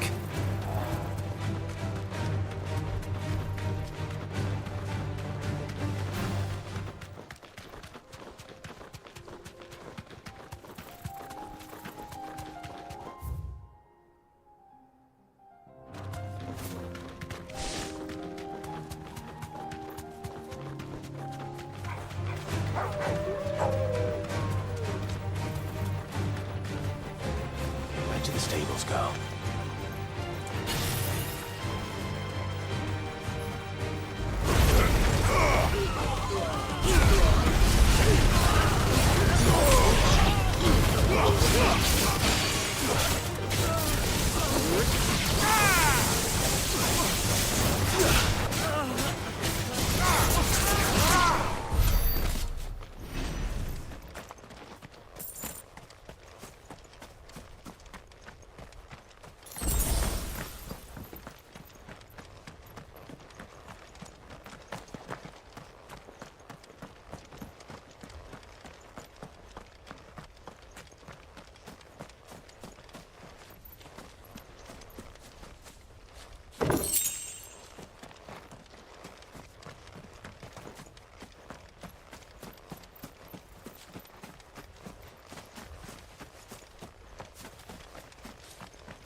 Plenty of fighting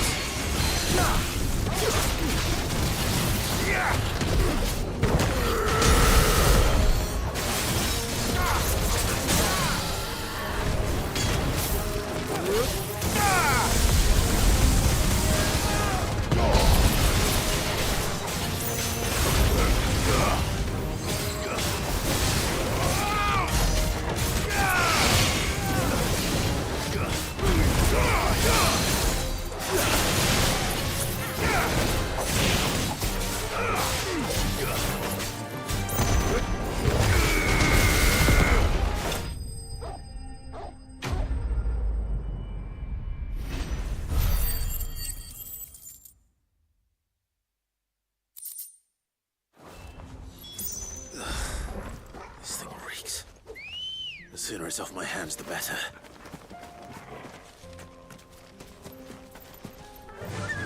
Yeah!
Free cities That'll and do, siege? girl. Who'd have thought it? Master Cyril, luckily. Thank goodness he told us.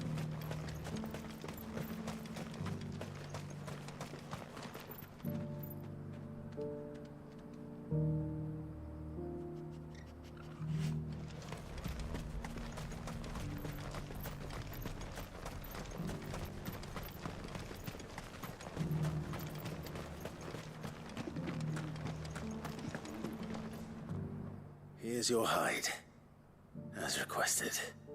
I worried you might never return. Quickly, let me see it.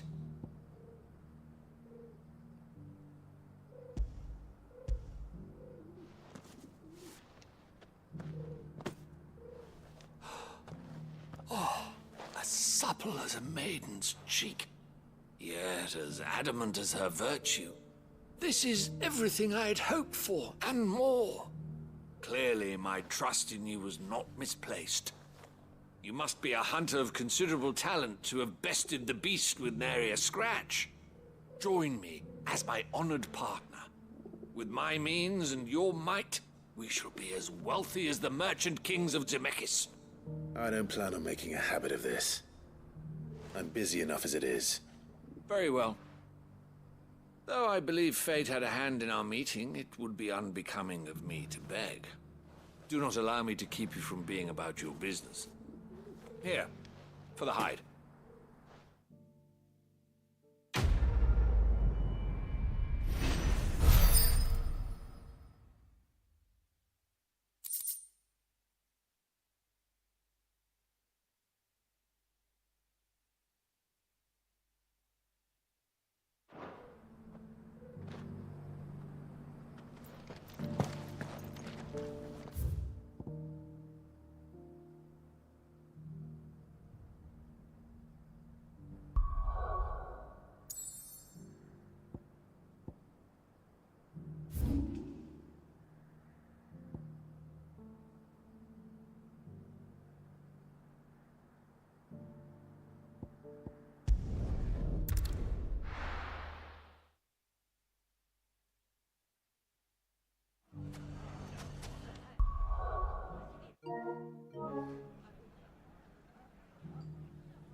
The bandits may be no more, but look what they've left us. Mummy, are the bad men going to come back? No, darling.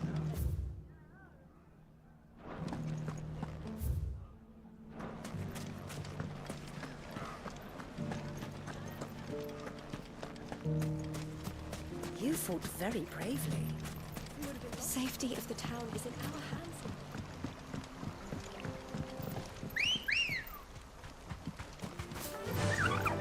Run like the wind.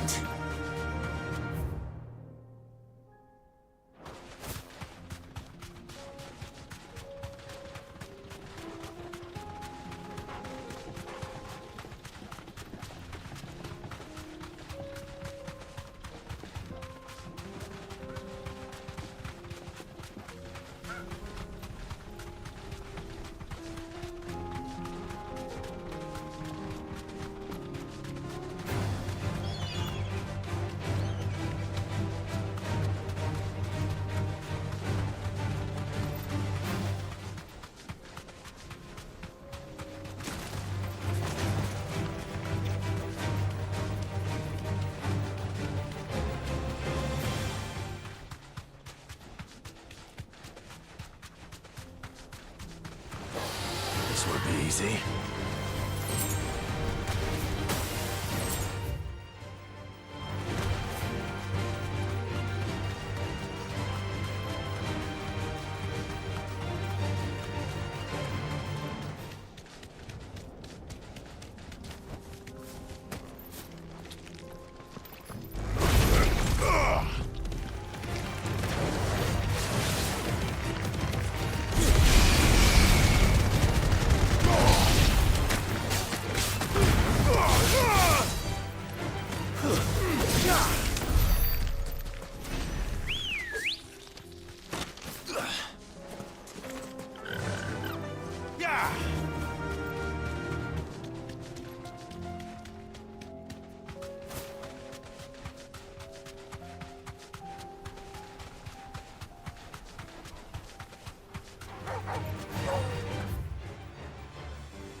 Ready, go? Run like the wind.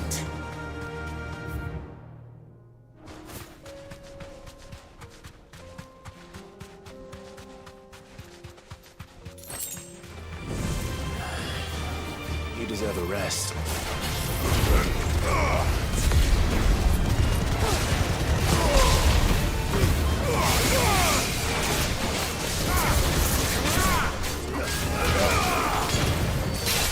It's over.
Thanks, girl.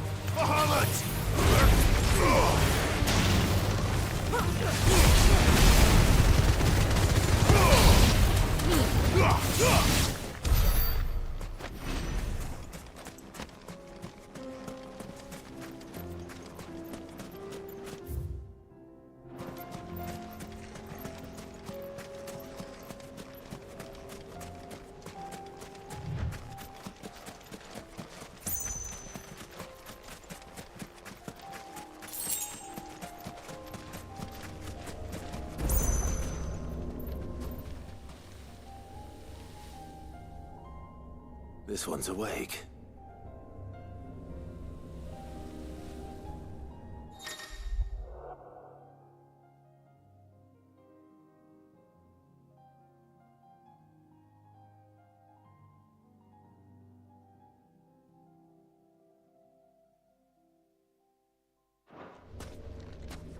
Let's see what's inside.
It's over.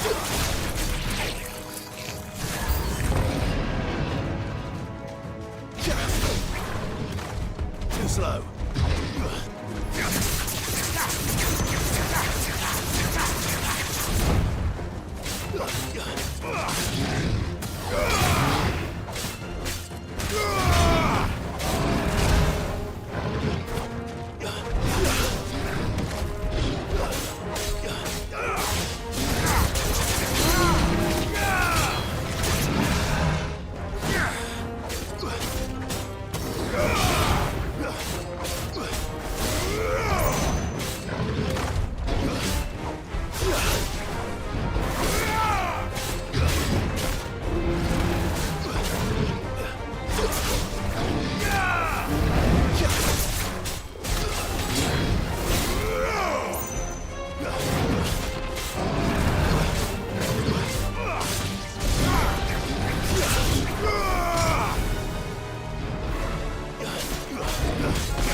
well.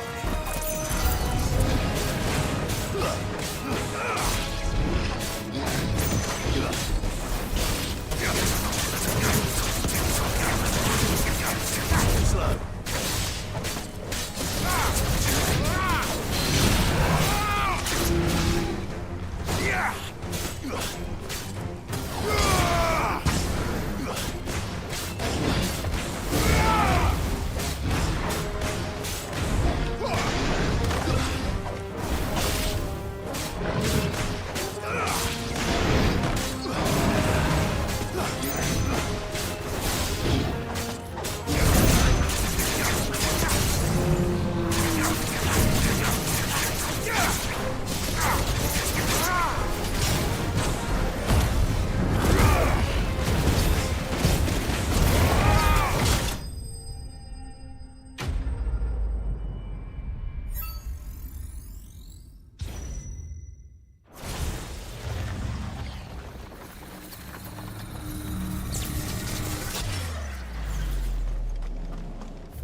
finished.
Fly, Ambrosia.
Come on.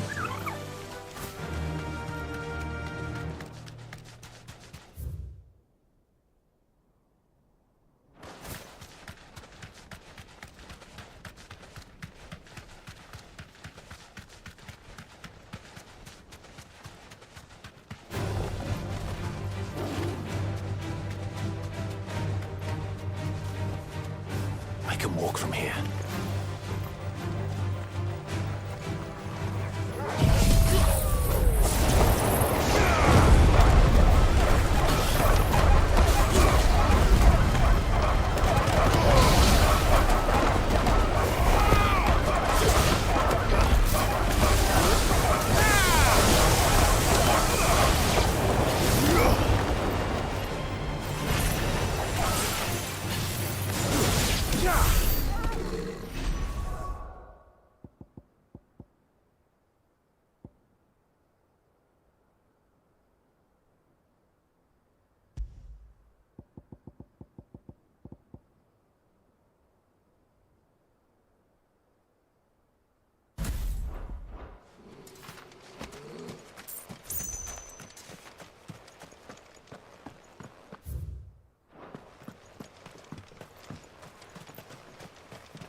This must have been a fishing village.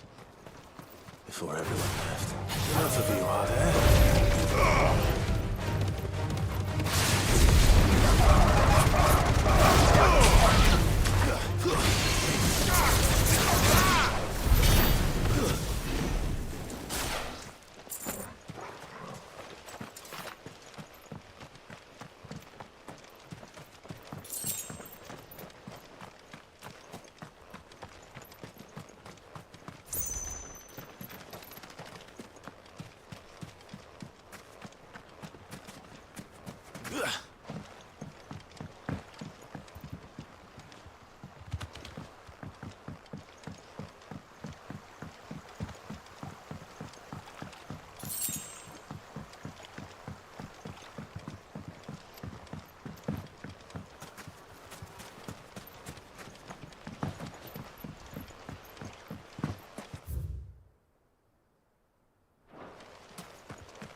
Let me tell you a story, Clive.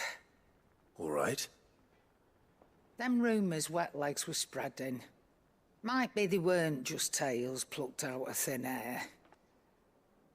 You see, there were a time when I weren't too particular about who I sold steel to, so long as they paid me the right price. Some women lust after blood, others after flesh, but me, I were always one for gold. And to satisfy that lust, I sold to opposing armies, stabbed my every client in the back, made myself the most hated woman in the twins. But then one day I met a man who made me a different kind of offer. Said he'd give me access to a realm-wide community of like-minded individuals in constant need of steel and sundries. On the condition I sold to him and his alone. Was that the first time you met Sid? Aye. And I fell right into his damn trap. He was true to his word, so I ended up being true to mine. And I soon started making the best profits I've seen since taking up the trade. And all without aiding or abetting any outlaws. Except Sid himself, that is. Told me about his plan to topple the mother crystals, you know. Said that with them gone, the realm would want for all manner of things. An opportunity for the likes of me to mint gil. Why, I reckon an enterprising individual could find himself the richest dam in the twins. And that's when he had me. I emptied my stores that day and moved into the Hideaway proper. And the rest, as they say, is ancient bloody history. A dozen years on, and I'm still not the richest dam. Not for lack of trying, mind. But I can say, I have never been happier. You've all shown me there are some things more precious than gil. That there are. So don't you go messing it all up. Or you'll have me to answer to.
Sanktfornian, do you?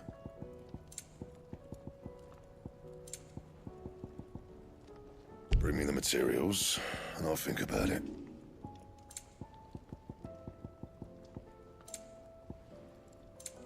That it?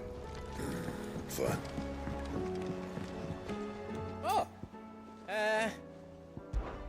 There's no one like...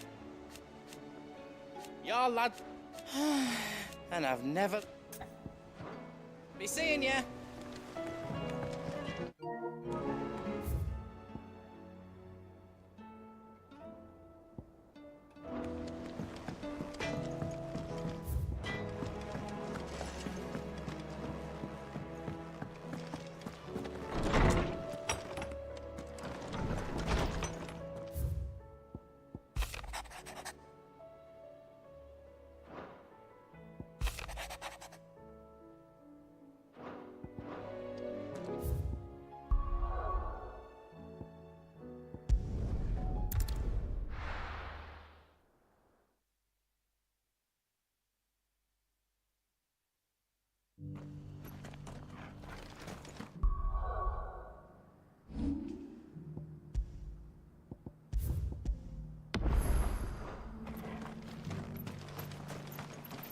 Welcome, welcome. Anything else? Of course. Go safely.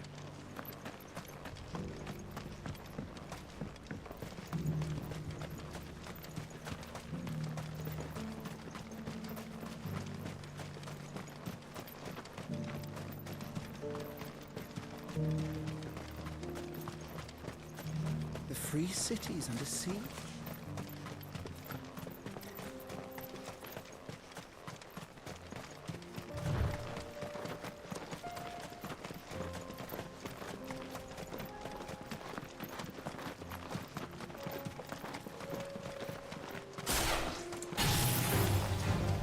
Orcs. Then let us be rid of them.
Clive.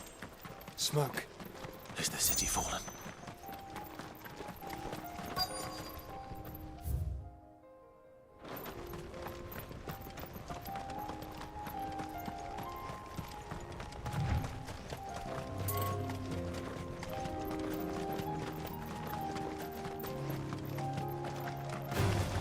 Time to fight.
free men are still holding their own, then. Do we have any idea where Gav and the others might be? There's a warehouse near the docks where we agreed to meet if there was any trouble. We should hurry.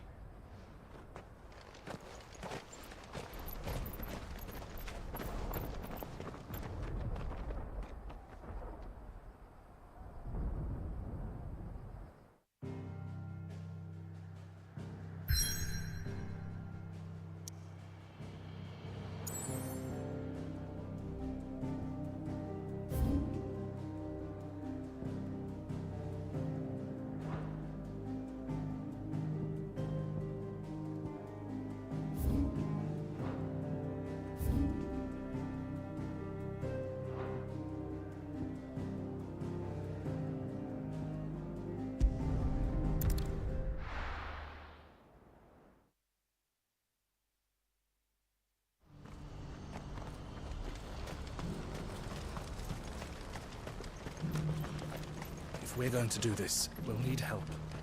Clive, your timing is impeccable. It just so happens that right at this very moment, we're in need of someone with your talents. And what talents would those be? Why, your fearlessness, and your skill with a blade. I'm listening. Well, as I'm sure you're aware, when these dark skies swept over the Republic, so too did a wave of chaos and confusion. Randalar has been particularly badly affected. Many of the capital's bearers have lost their masters, or taken the opportunity to flee them. None remain free for long, of course. Most find themselves under the protection of the Fist before they get far. But the army too is in disarray, and finds itself unable to provide for its new charges. Which means it has been looking to sell. And you've been looking to buy, to make sure these masterless bearers remain that way. Precisely.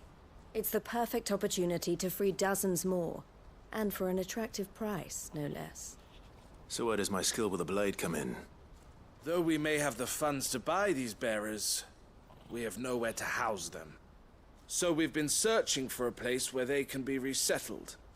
Somewhere far from the prying eyes of those who would see them enslaved once more. And we believe we have found one. Cashlock. A small hamlet hidden in a canyon. The place was abandoned a long time ago, but when the men moved out, the beasts moved in. And so we seek the aid of a fearless swordsman to encourage them to look elsewhere. You'll help, won't you? How could I refuse? Excellent. Theo, if you wouldn't mind making arrangements for the transportation of our guests, as we discussed. Of course. Leave everything with me. Sounds like you'll have your work cut out for you. I will. We have an entire village to stock and furnish. Residents and all. Even if I begin right now, I'll be working day and night. So I'd better get started. Try to clear the place out before the wagons roll in, won't you? I'll do my best. You will find a village in Chedra's Thread, past Lateney's Cleft. My man there will open the gate for you. All right. Wish me luck. I'm sure you won't need it.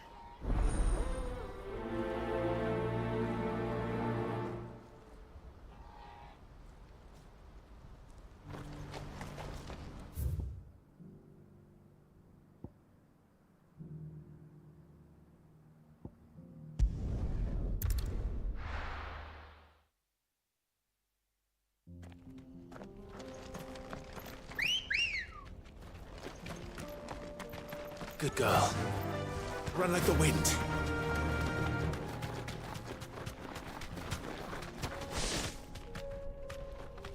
Straight home now. Oh, you're a friend of the Crimson Caravans. And by the look of you, I'd say you were the help they told me was on its way.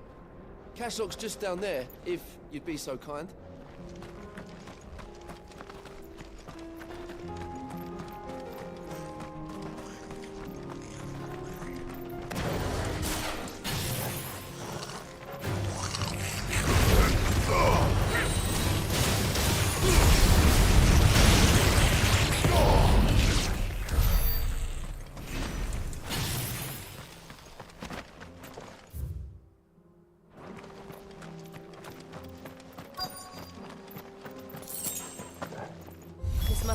nice place once. It will be again.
I think that's the last of them. I think you're right. Let's head back to Boklat.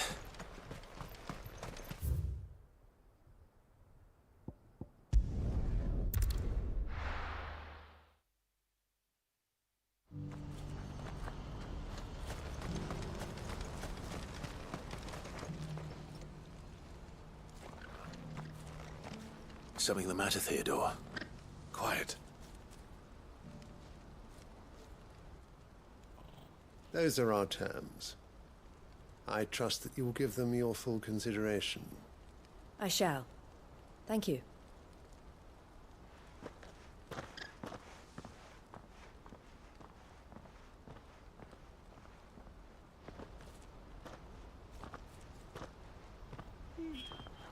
Him again. Someone you know? Yes. And, no. But enough about him. How did you fare down in Cashlock? It's done. The village is safe now. You made quick work of it, as always. I should go and let Eloise know. Don't let me keep you. But Clive, don't tell her I was watching her, will you? She'll only get upset. I'll explain everything once you've finished with your report. All right. We'll speak then.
Eloise, I just got back from Cashlock.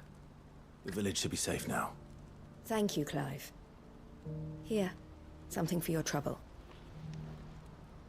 Well then, now that you have laid the groundwork for our little project, I suppose we'd better finish the job. The first thing we'll need to do is make sure our offer for the bearers is accepted. You're still in negotiations? We are. A trusted colleague has been dealing with the Fist on our behalf, but things have been trickier than we anticipated. I suppose it's to be expected. This is the army we're dealing with. Fighting's what they do. But we shall emerge victorious in the end. Well, if you need any help, you know where to find me. I'm not sure I do, but thank you all the same.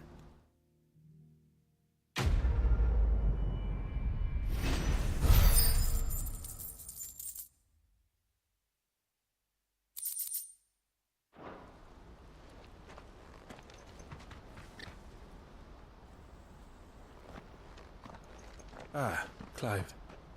You wanted to talk? The man I was watching earlier, the one speaking to my sister. He represents the Silver Peak Consortium. It's one of the bigger trading houses. I don't think I've heard of them. Well, every trader in Dhalmekia has. They operate across the length and breadth of the Republic, and they're still expanding. They've been trying to get Eloise to join their ranks for some time now, and judging by her reaction earlier, I'd say she had half a mind to accept their latest offer. And you'd rather she didn't? I would rather she did what makes her happy. And I would never deny her such an opportunity. Eloise saved me from slavery. And we have striven to save others like me ever since. But this was not the life my sister wanted, nor the one she deserves. I won't let her give up on her dreams again for my sake. She freed me from my bonds, and she must be freed from hers in turn. You're a good man, Theo. I have always been grateful for what my sister did for me, and I want to repay the favor by letting her live her own life. But each time an opportunity to do just that arises, she turns it down. For my sake. She loves you. And I love her. Which is why I want this time to be different.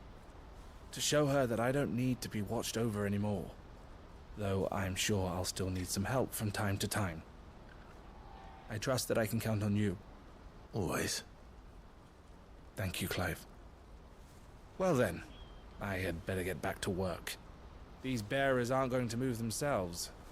That's a job for the Crimson Caravans.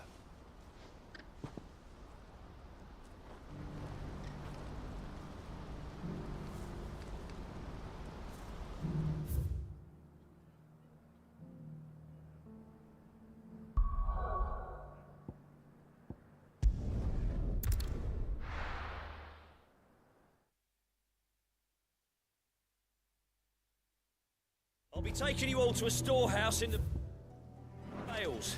Leave anything you don't need behind.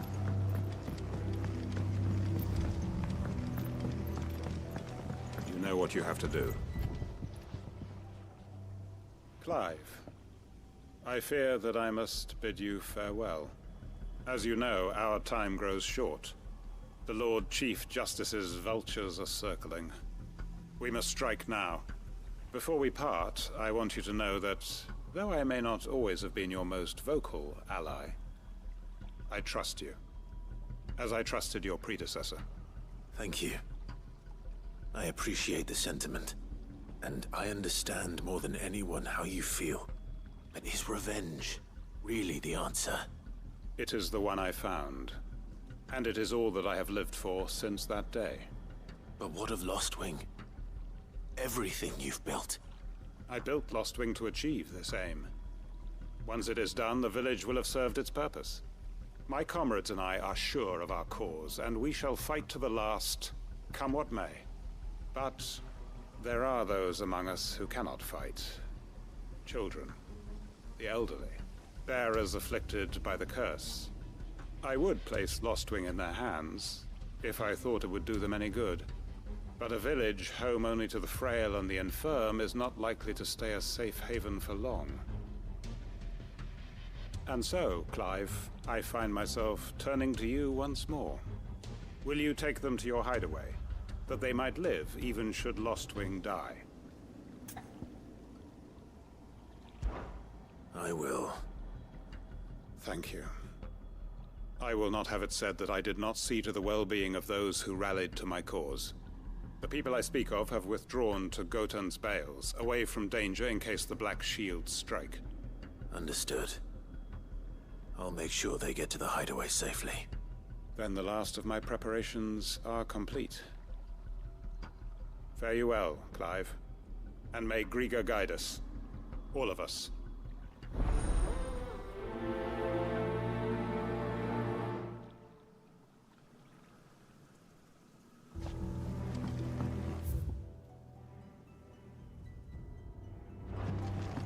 Come then, brother. We are awaited in Gotan's Bales.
Everyone, Quinton has asked that you come with me.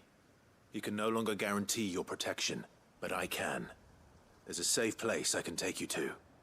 Well, if that's what the Master thinks best. Sid, none of us would be standing here today if it weren't for Master Quinton. We owe him our lives. So we ain't about to start telling him what he should do with his. If he's saying we ain't safe in Lostwing no more, it's because he ain't coming back. And if that's what has to happen, then so be it. I only hope he can see this through to the end. That we get to see justice done. I hope so too. Oi! You lot! Where's everyone else? They ain't already left, have they? They've gone with Master Quinton.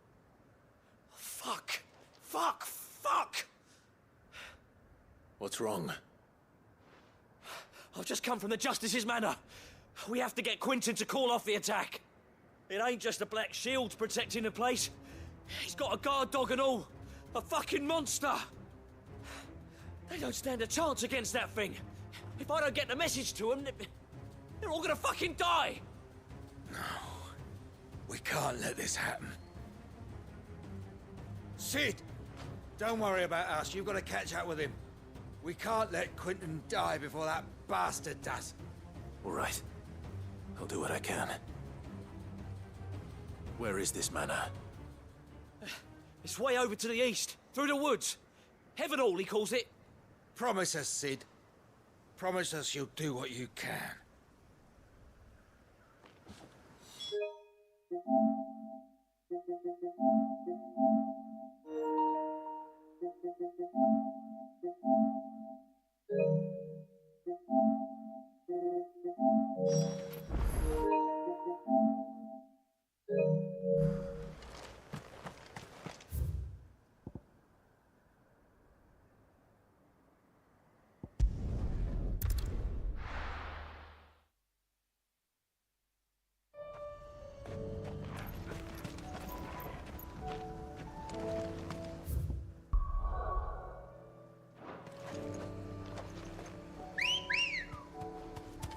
Good girl.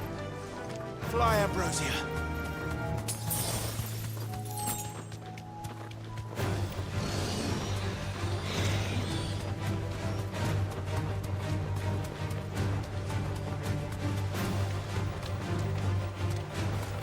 Time to fight.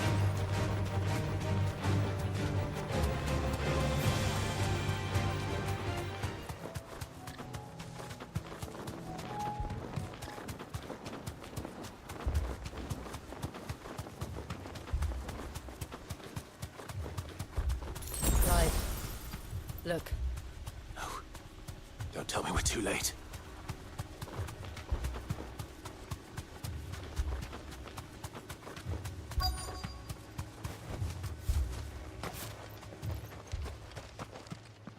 Quinton, are you all right? No. But I am alive. Which is more than I can say for my comrades. They followed me, without question, all the way here. And they died. For nothing.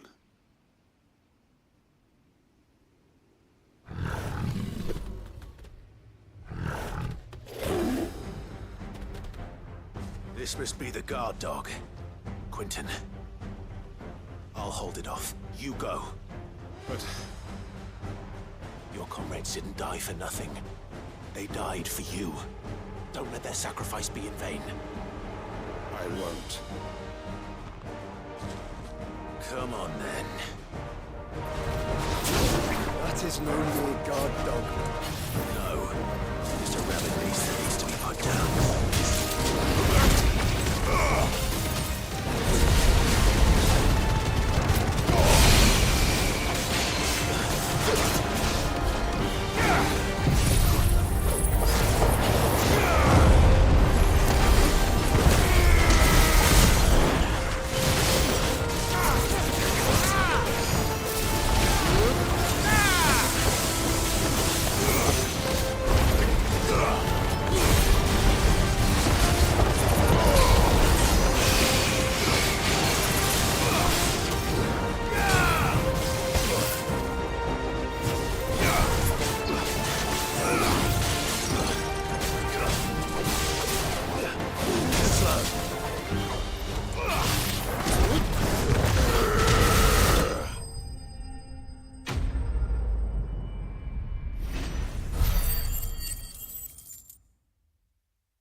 If only we'd arrived earlier.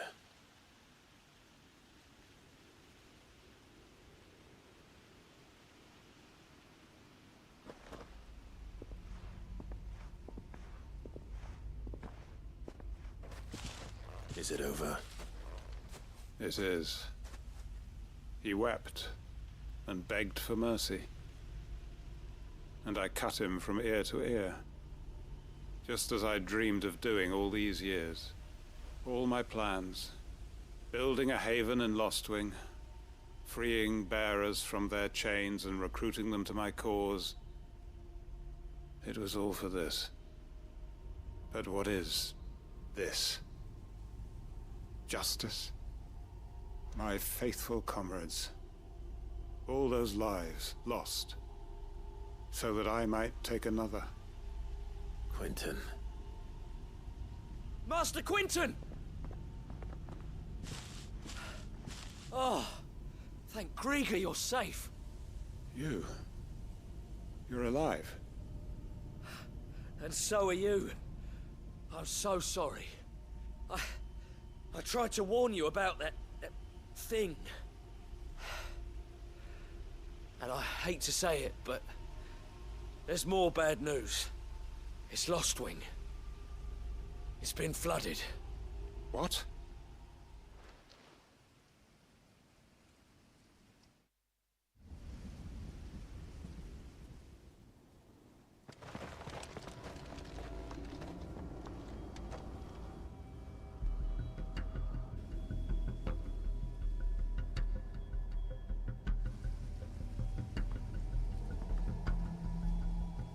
Lostwing.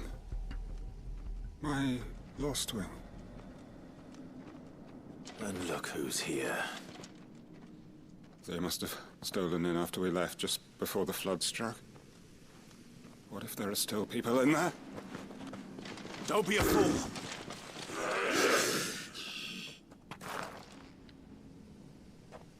Damn it.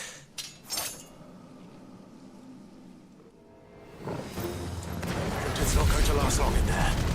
Let me finish this quickly.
I need to find Quentin.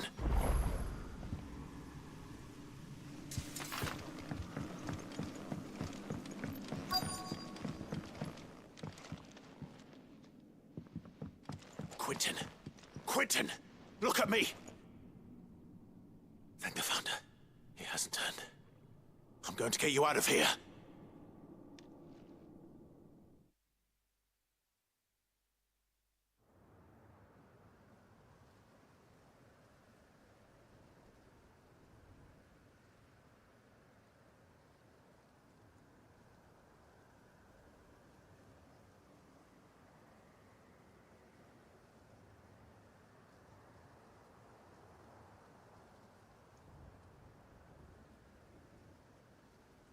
Welcome back to the land of the living. Is Lostwing? The flood has filled the valley. I see. Then all is at an end. A strange way to achieve one's life's ambition. No, Master Quentin. Save your strength.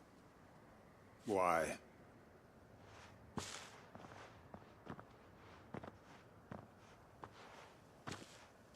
All that I strove for is gone. Only emptiness remains. I have nothing left to live for. What the heck are you on about? You've got us, ain't you? Don't try telling me you only freed us so you could get revenge. We're more than that to you, and we all know it. I thought you weren't coming back. But I prayed, and you did. There's got to be a reason for that, right? Can't we just go back to how it was?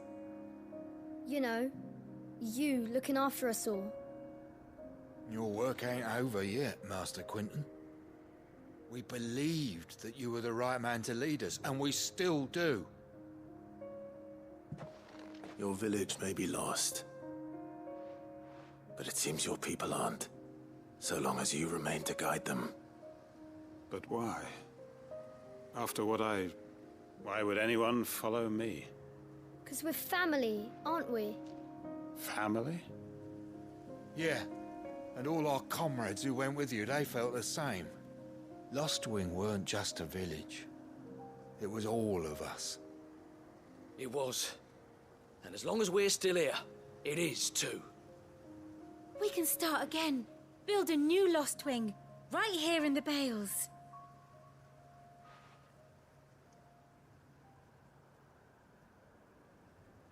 A fresh start. One life ends, and another begins. Why just a village? We could build towns. A nation, even. What's to stop us? That's the Master Quentin we know. Please. I am nobody's master. Quentin will suffice. After all, we are family.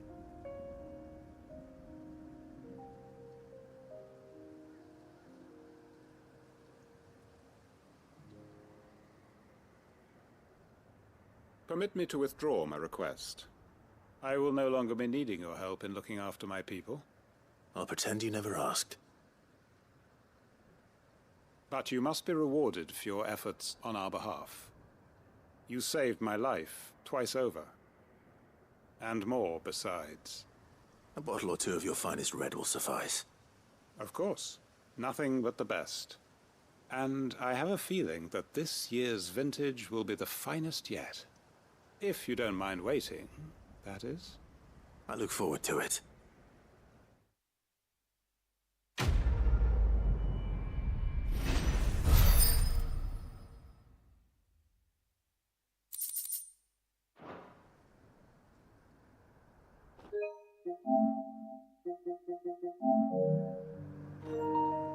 They are right, you know.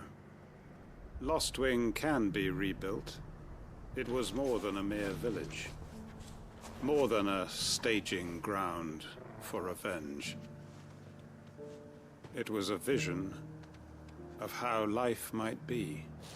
Of how we who have suffered can come to find family again.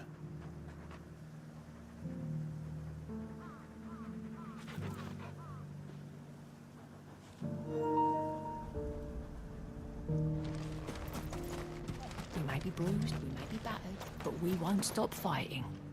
Master Quentin needs us now more than ever.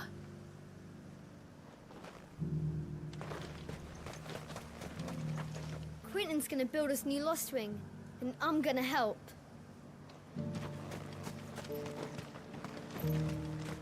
I'd have followed Quentin to that manor if I could have done, and I'll keep following him.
Clive.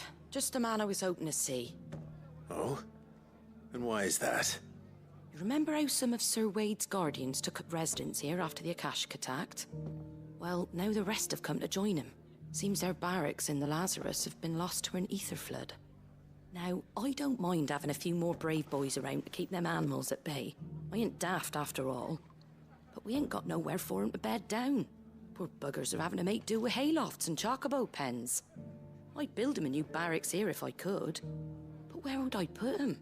There just ain't enough room up here on the rock. Which leaves us in a bit of a pickle. The people we're counting on to keep us safe are living like beggars. I see. And it ain't just that lot. There's bears to think about too. There's been more and more of them turning up lately, coming from all over looking for safe haven. But there's only so many we can shelter with the room we've got. We can't keep cramming more and more people into less and less space. What we need is a new home for our new arrivals. And that's what I was hoping you might help me with. If it ain't too much of a burden, of course. It's no burden. Thank you, Clive. So, where were you thinking of making this new home? Well, I reckon we could do a lot worse than Eastpool. Eastpool. It's been a long time since I thought about that place. It was a tragedy, what happened. And if any of us could have done anything to stop it, we would have. But what's done is done. And those who lived there wouldn't have wanted the village they loved to be left in ruins. I suppose you're right. The blight might be pressing in, but I reckon it's got a good few years left in it yet. There's just one problem. A band of cutthroats have made it their den, and they don't seem like they'll be moving on in a hurry. Nasty bastards they are too. I've lost some good men to their raids. Would have sent someone to clear 'em out sooner, if my boys didn't already have their hands full fending off the Akashic. But now we've got a few more Guardians of the Flame to call on. I reckon it's time we made our move.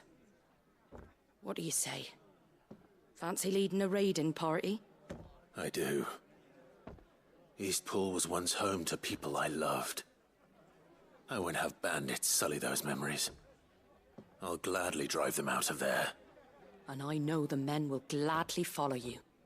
I've already shared a few thoughts with Sir Wade about how we might be able to win the place back. And I dare say he's got some ideas of his own too. Why don't you go and talk to him? Of course.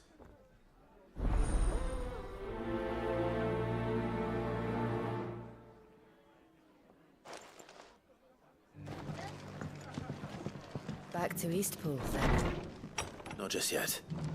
Let's hear Wade's plan first.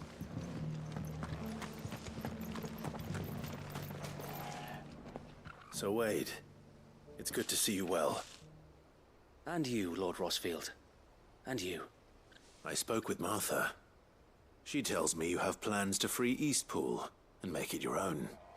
That's right, though it was mostly her idea. I rather fear my men have been treading on her toes somewhat since joining us, not to mention each other's. And then there are the bearers, men and women who found the courage to flee their masters and sought refuge here. We need somewhere to settle them, and I can think of worse places than Eastpool. As can I. Which is why I agreed to help you win it back. That's very kind of you. I'd be most grateful if you would. With you beside us, we shall soon send that rabble of rogues running for the hills. So, what can you tell me? That thankfully there aren't too many of them. Fewer than a dozen at our last count. And rather less, thankfully. The road that leads there will more than likely still be crawling with Akashic. A small force would suffice to clear the village, but if the Akashic were to follow them in, that force could end up trapped between a rock and a very hard place indeed. I'll head into Eastpool and deal with the bandits. You and the Guardians can stay outside the village and fend off any Akashic who come too close. Make sure I'm not taken unawares. I can't ask you to bear all that risk yourself, my lord. The Akashic are the bigger risk. I can handle a few bandits. Well, if you're sure, I shall summon my men at once. Shall I wait for you here? No need, my lord. You go on ahead. We'll be with you before long. All right. I'll meet you at Eastpool then. We shall see you there. And may victory await our coming.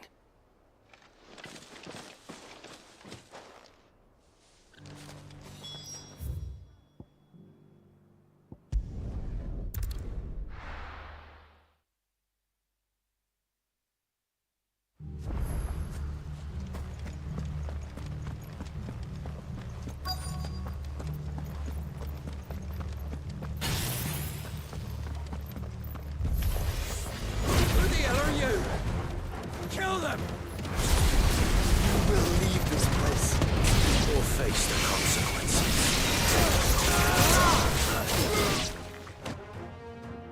That's the end of that, then. Or maybe not. What's that thing doing here? Doesn't matter. It goes too.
Any more surprises?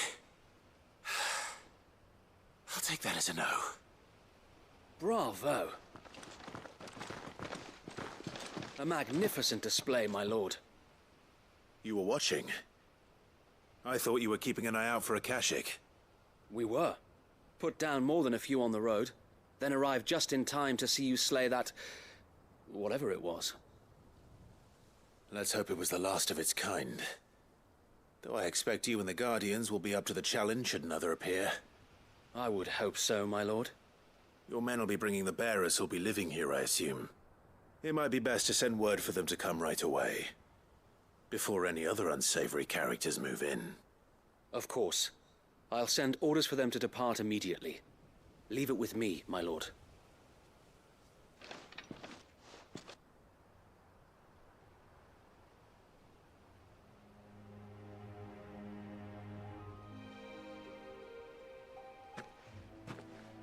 Home. Without masters. No.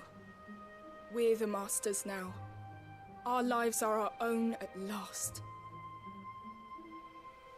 That's all of them. And not a single Akashek in sight. Now to begin the important work of rebuilding the place. It won't be easy. Especially not after 5 years of beasts and blackguards having their wicked way with the place. The masonry might still be sturdy enough, but half the beams are rotted. Those that weren't lost in the fire or burned by the bandits, that is. It'll take a bit of elbow grease, but we'll see Eastpool rise again. Just you wait. So wait. Lady Hannah is buried here.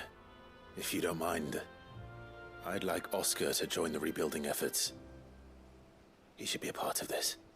Of course. I couldn't agree more. I'll let Martha know that everyone arrived safely. If you need anything more, you have only to send a Stolas. And we will, my lord. Safe travels. Eastpool lives again. Let's go and tell Martha the good news.